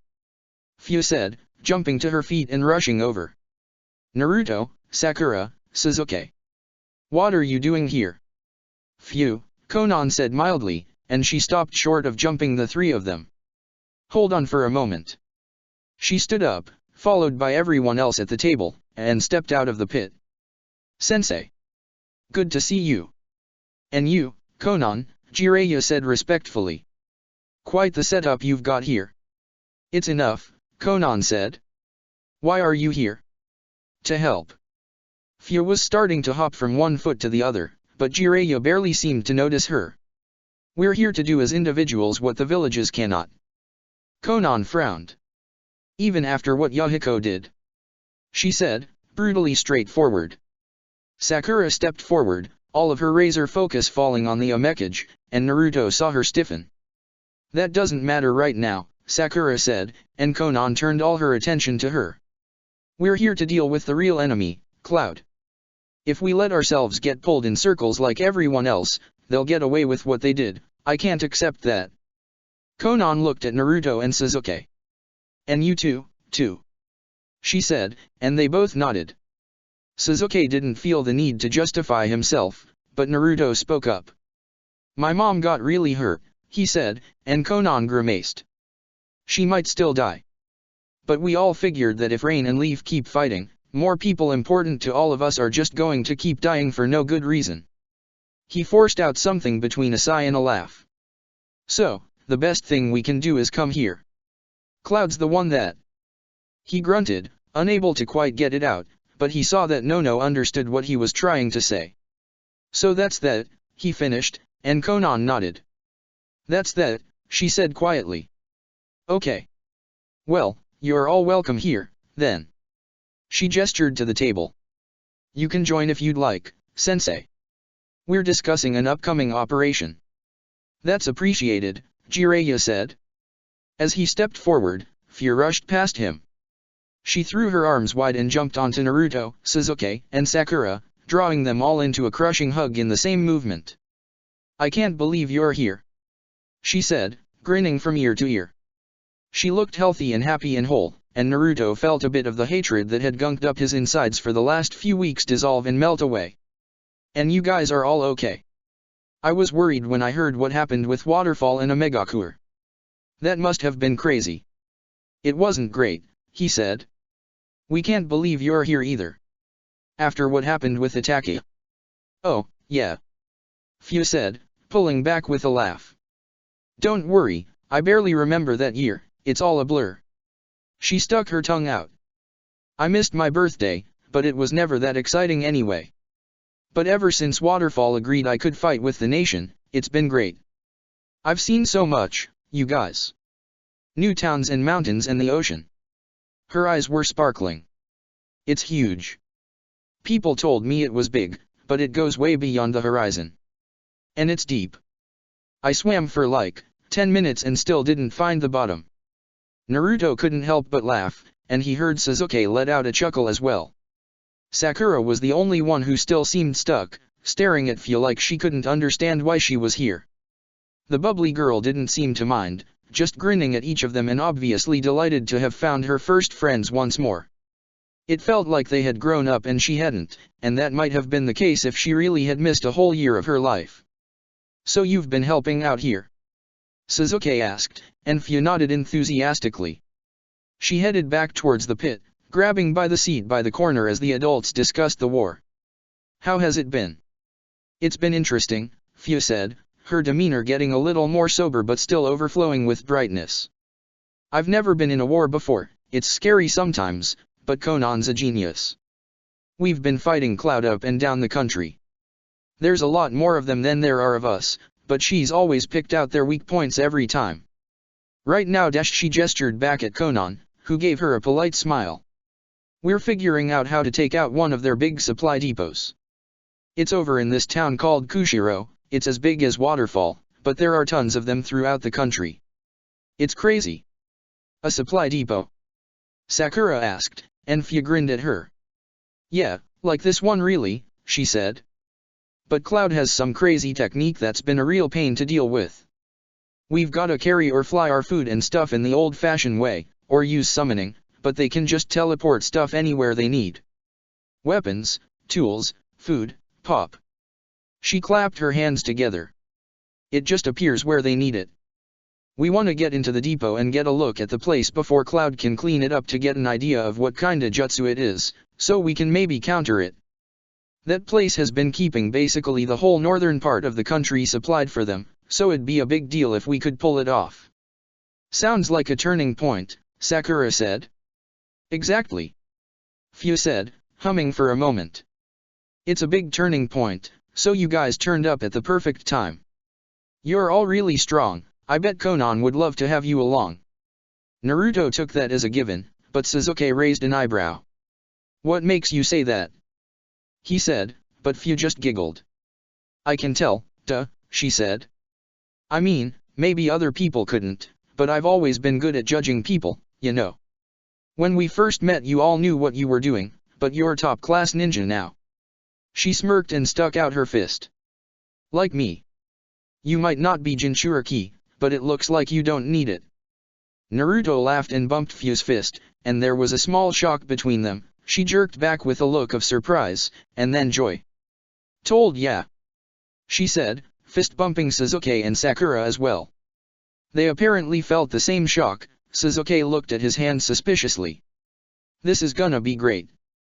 They sat and chatted for some time, catching up and eavesdropping on the conversation between Jiraiya and the others, before Naruto said something that surprised him. Did I tell you my mom is a Jinchuriki too? He said, and Fu looked like she was going to jump out of her skin. For real? She asked breathlessly. No, you didn't. Or if you did, I forgot. She's the Jinchuriki of the Nine Tails?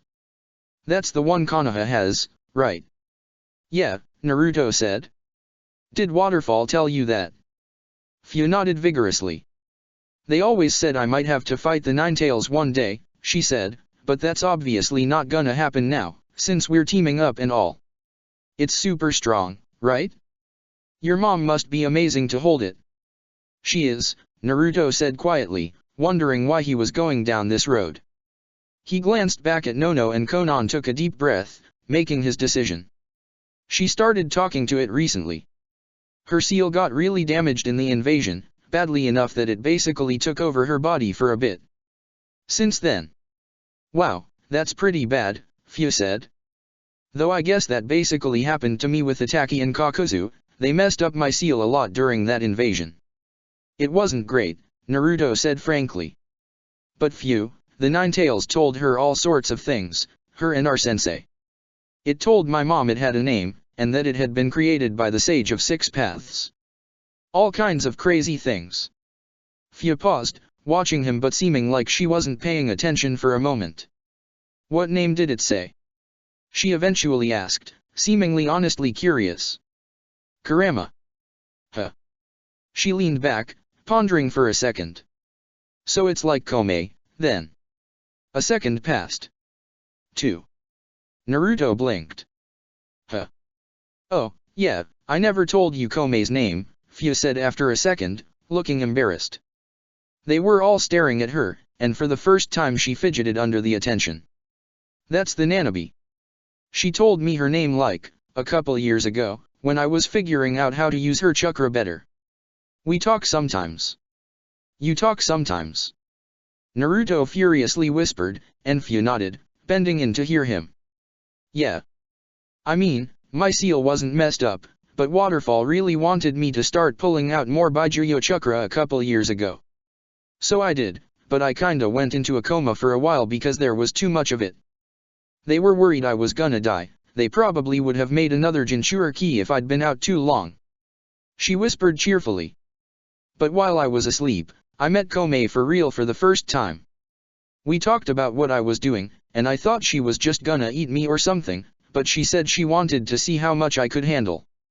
So like, since then. She scratched her chin. I don't know if we're friends, 'cause she lives inside me and everything. The way I see it, it's our body, not just mine. That's how I can grow wings so easily and stuff, because we're pretty compatible. That's what she said, anyway. Komei. It'll be okay. The last words Naruto had heard from Fu before she'd been kidnapped crashed into him, and if he hadn't been seated he would have fallen over. He'd never wondered what Fu had meant. The events of the rest of the day, and the truth of the Uchiha massacre, had completely driven the desperate declaration from his mind. But his friend had done in no time at all what had taken his mother decades. Because of how unbelievably friendly and trustworthy she was, she'd approached her Baijuyu as an equal instead of an enemy, and been given so much of its power as her own thanks to her trust. 1 second, Fu said, listening to something he couldn't hear. Komei says Kurama's never told anyone his name before, she eventually said. Because he's a huge asshole. She can hear us. Sasuke asked, and Fu nodded, obviously overjoyed that she was allowed to swear. I don't tell people about that normally, she said frankly. Not even the elders, or Konan. But the seal was always the kind that let her access my senses. The Omekage hadn't noticed their conversation, Naruto saw. Fu was being unbelievably quiet considering her normal volume. Komei said people wouldn't trust me if I did, which made sense to me. The tailed beasts are demons, after all. No one trusts them. But you trust her, Sakura said. Fu nodded again. She's helped me a lot, she said. Kept me company. Her voice is quiet, but it's always there.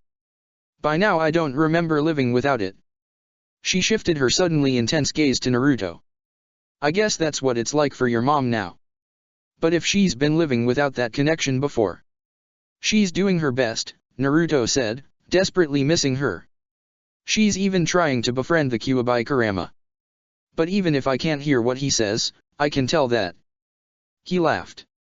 Like you said, he's a huge asshole. Komei said that, she said, and Naruto wondered what it must be like to talk to such an ancient creature that still used phrases like that. But maybe your mom can do something about that. If she's anything like you, Naruto, I'd bet she could. Naruto didn't know how to take that compliment, so he sat quietly for some time. Eventually, he started to catch Fu up on everything his mom had learned about the tailed beast and their origin. She was a good listener, sitting with wide eyes for the duration of the conversation and only cutting in with enthusiastic questions when they were necessary. As they spoke, Naruto noticed Sasuke checking under his cloak. A crow's head peeked out, and he snorted, having forgotten about the little bird. It was the crow that Itaki had left Suzuki outside of Omegakure. It had followed them into the land of frost, and Suzuki had hidden it before their meeting with Deidara. The bird shuffled out with an indignant chirp, settling on the floor and staring around the room. It might have been observing, Naruto thought, and Suzuki was definitely thinking the same thing. But right now he didn't care too much about that. Let Itaka see all he wanted. If Itaka was really Suzuki's ally now, it might even be a help. What they needed, what all the world needed right now, was more allies instead of enemies, and so Naruto, Suzuki, and Sakura stayed and spoke with Fuya for another couple hours, until the war council broke up and Jiraiya approached them with a serious demeanor. "Get some rest," he told them. "We're hitting Kushiro tomorrow." Obito Sensei Chapter 82. Beyond Frost, Konoha's prisoner. Kagami Kagaya had lost track of time. It had never been a particular skill of hers, but it had also never happened before. She had lived a life run through with strife, but she'd never been locked away in a secret bunker for what must have been weeks, unable to sleep, plagued by the persistent pain of a half-missing arm as her mind was peeled apart day after day. What she was enduring was torture, but it wasn't as crass as peeling off her fingernails or poking out her eyes. She would have preferred that, even, since she could regenerate now. But instead, it was questions. Constant questions, and a lack of sleep as she was interrupted at seemingly random with further interrogations about Rain's strengths and weaknesses, the Akatsuki's secrets, her Kekkei Genkai, and 100 other subjects that Konoha clearly believed important. Her interrogators weren't the same every time. Sometimes their faces were concealed by painted masks, sometimes not. She was pretty sure there were 5 or 6 of them, 2 with long blonde hair, the rest without much in the way of distinguishing features, men and women both. Her chakra had been sealed away on what had definitely been the very first day. It was a brutal feeling jutsu formula that had been laid over her spine and locked up her body. Kagami felt sure that on anyone else, it would have slowly killed them, but on her strange body it had just halted her dead bone pulse and her regeneration, leaving her missing arm a half-formed stub, nascent fingers poking out from what should have been the elbow. Aside from the seal, she was at least not physically restrained, just confined to a featureless square room. 10 paces by 10 paces, a distance she had measured 1,000 times over by now. There was nothing within except a pillowless bed and a toilet. Both were probably a measure of mercy, but Kagami found it difficult to be grateful given her present circumstances. Even with her chakra sealed, her senses had remained acute, and she had started to recognize the different sounds that came from outside her prison. Part of that was memorizing the different walking rhythms of her captors, the presence of her 3 perpetual guards, though they too rotated through different shifts, and the various muffled voices that emerged. Ever since her body had been repaired by Nagato Uzumaki, everything had been like this, all her senses driven to an incredible extreme by the influx of chakra that her body seemed to endlessly produce. Even months later the memory of the glorious feeling of being set right, of invisible things within her body and soul finally aligning instead of grinding against one another, made her shiver. Now, whether it was day or night, a new set of footsteps approached. Murmured voices emerged from outside the steel hatch that served as her door, and the guards shifted. Someone was going to enter. The panel at the bottom of the door that her food was slid through opened, and she heard the voice of one of her guards clearly. "Back away from the door," she said, words that held no kindness or sympathy whatsoever. "Face the wall." It was a rote tradition by this point, and Kagami had learned by now that not following the orders was pointless, disobeying just ended up hurting, and without chakra she was as helpless as a newborn baby against trained ninja. So she obeyed, raising her arms above her head and pressing her forehead to the cool metal wall.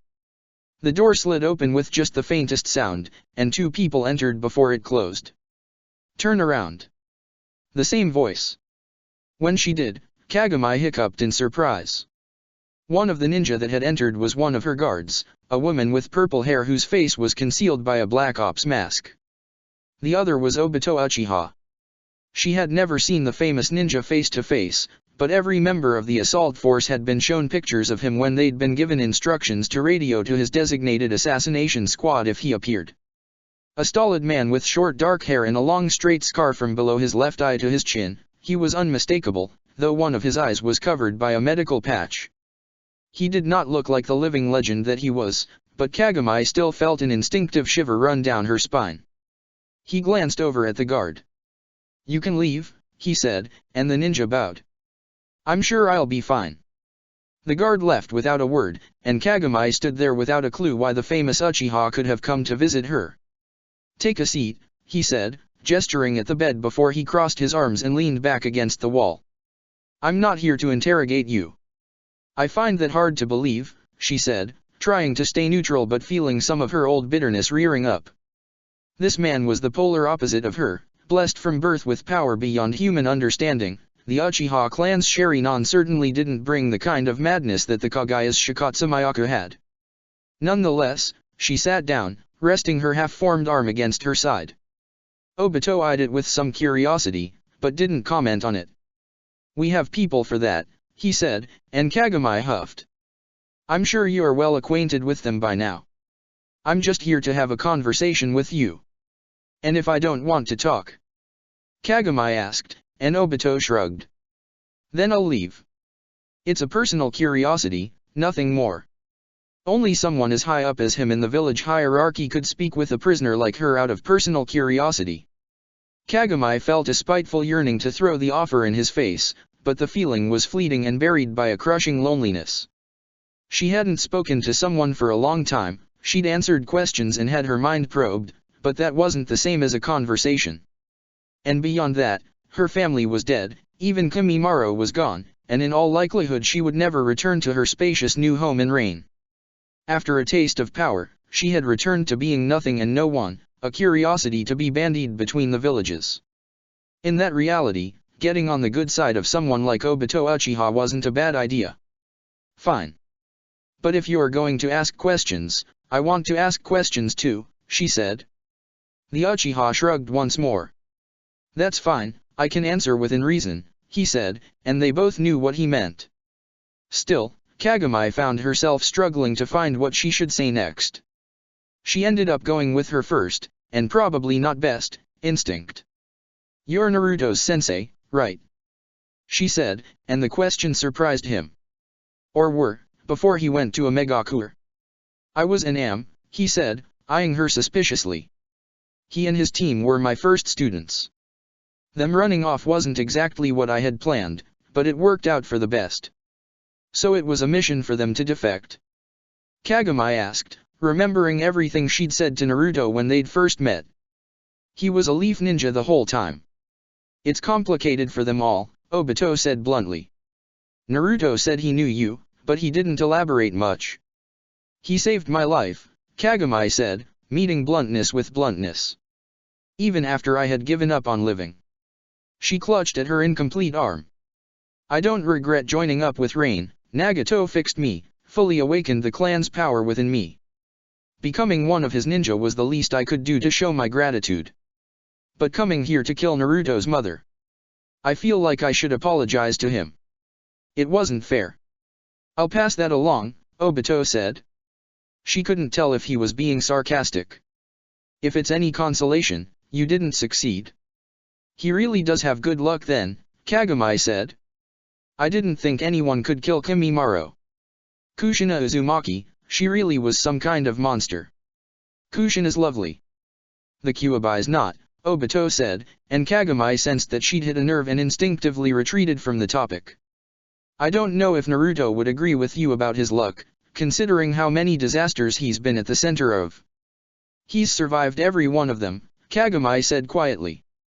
"It's a curse to be struck by so much ill fortune, and a blessing to be made stronger by them, like he has been. I saw that when we first met, when he fought Yui Tono. I know the difference between good luck and bad." "I'll take your word for it," Obito said with a quiet laugh, pushing off the wall a little. "Are you getting at something?" "Nothing in particular," Kagami admitted. "I've just been thinking about it, in my time here. He's alright. He's alright. Now, a question for you," Obito said, and Kagami straightened up, expecting an interrogation despite his apparently kind words. "Do you know much of the history of your clan?" Kagami frowned, 1,000 unpleasant memories and feelings dug up in a single stroke. "Why?" she asked in reflex, her tone far more biting than she intended. However, Obito didn't back away or chastise her, and so she continued. They're all dead now, even Kimimaro. Once I'm gone, the Kaguya will be extinct. She felt her lip curl against her will. And good riddance. They didn't treat you well, Obito noted. Kagami let out a bark of laughter. I was a princess, until they realized I was defective. Then, I barely escaped with my life. She grit her teeth, trying to forget the pain, the humiliation, the terror. Being forced to shred her own skin and break her own bones, again and again, until they were convinced she truly could not master it. Sounds nasty, Obito said, sounding sympathetic but not overly concerned. But being the last one puts you in a unique position, since the Kaguya clan and their history has suddenly become interesting to me. Why? Kagami asked again. They were a bunch of losers and maniacs. There's nothing worth learning about them. Obito sighed, scratching at the back of his head. I won't bore you with a bunch of ancient history, he said after a moment, since you don't seem like you'd be interested. But I've been investigating my clan's ancestors lately, and they've dug up credible evidence that the Uchiha, and other clans including yours, may have a direct line going all the way back to the Sage of the Six Paths. You've heard of him? She had, and from her own clan even. What he was saying just made Kagami's sneer wider. So, what? You want to use me to justify the Uchiha's success? She said, continuing even as Obito shook his head. Give the leaf even more of a historical mandate. Couldn't care less, Obito said, his voice a bit colder. Kagami couldn't help but believe him, the contempt in his tone was too real, and too familiar. We're similar, you and I wasn't exactly the Uchiha's golden boy until my eyes came into their own, so I think I understand you, if even just a little. I don't expect you to care about that, and frankly, you shouldn't. But if the Kaguya and the Uchiha and other clans are bound by history, then I think I can at least keep history from repeating itself by learning it. Kagami cut down on her initial biting response, taking a moment to consider Obito's words. You're saying the Kaguya clan may have been descended from the sage as well, she eventually said, the words burning. She remembered countless midnight candlelit lessons, the oral history of the clan passed down to her by frantic old men desperate to see her as their messiah and not a broken and bleeding girl that couldn't overpower a child, let alone a ninja. I'm saying I suspect it. The Uchiha records name the sage's mother as a princess named Kaguya, and other circumstances have shown me a connection between your Shikatsumayaku and the sage's power. Obito uncrossed his arms, raising one hand. But it's precisely that, circumstantial. You inherited the bloodline, even if it was defective until Nagato got his hands on you. Did your clan pass down any stories before they went and got themselves killed by the hidden mist? Kagami didn't answer right away, she sat there thinking, her heart burning, and her sense of time returned for that period of contemplation. A minute passed, and then two, and Obito Uchiha continued to patiently wait, regarding her without judgment or disgust. I didn't get much history, she eventually said after taking a deep breath. We were given legends, the clan's mythology. Their history was so pathetic that it rarely was spoken about. Then tell me the legends, Obito said, his tone mild. The Kaguya were the world's inheritors. Obito shifted, but did not interrupt as she continued. That's what we were always taught. The sage stole chakra from the heavens and lost control of it, leaving it spread throughout the world as everyone learned how to use it.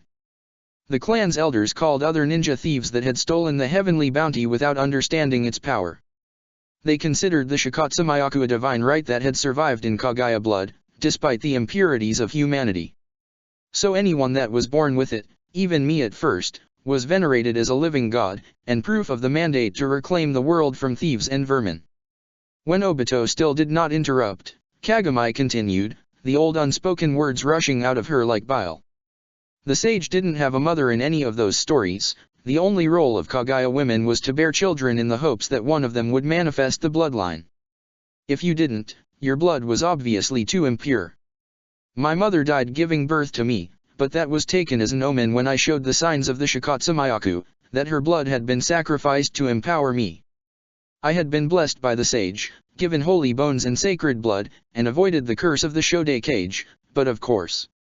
She trembled, feeling like she was going to throw up. When it became clear I was defective, that all reversed. I was an abomination. They demanded that I stay and breed more children, or be executed. If it hadn't been for Kimimura's bloodline, She found herself unable to continue speaking, and so stopped. Sitting there and trying to control her breathing, to push the memories away, Kagami felt humiliated and weak. Still controlled by her childhood fears, still gripped by phantom agony a decade gone now. She wasn't a ninja, she was just a woman with a body twisted by whatever insane experiments the Kaguya had done to themselves for generations, a superhuman physicality without the mentality to match. It was pathetic. But if Obito shared any of those thoughts, he gave no sign. He was deep in thought, leaning against the wall with his visible eye closed, and he did not speak until she had gotten her breathing under control. "You said something there," he said, and she looked up at him, embarrassment heavy in her chest. A weird turn of phrase. "The Shodai cage." "Yeah," Kagami said, managing to laugh. "Ridiculous." It was a story with the original meaning of the term, a shadow, not a leader. "Tell me about it." Was there a sudden intensity there, or was she imagining it? It was part of the whole. She choked, waving her hand as she tried to decide what she meant. Original sin bullshit.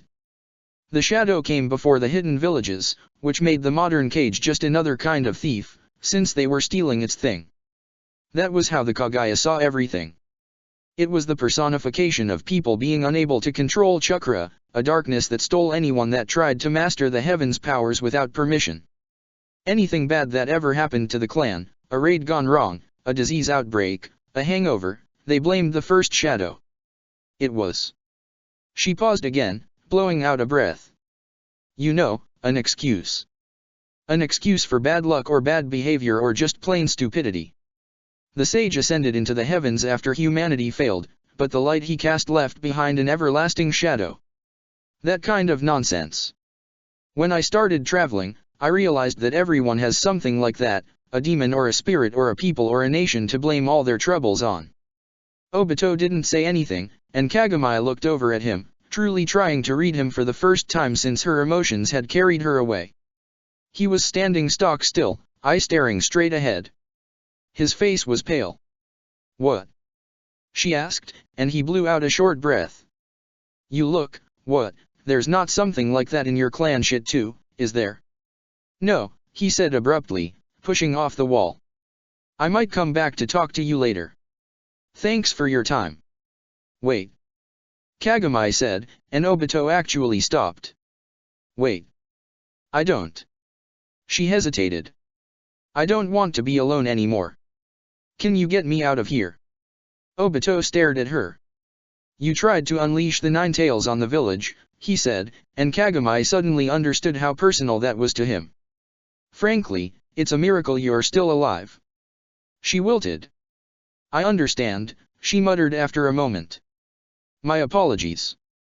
The Uchiha stared at her for a moment longer, before he rapped his knuckles against the door twice. He turned away as it started to slide open, but spoke as he left. "I'll see if we can get you a window," he said, and then the door closed and Kagami was left alone in a timeless steel void once more. She lay down, closed her eyes, and let herself cry. Check the description for the links to the author.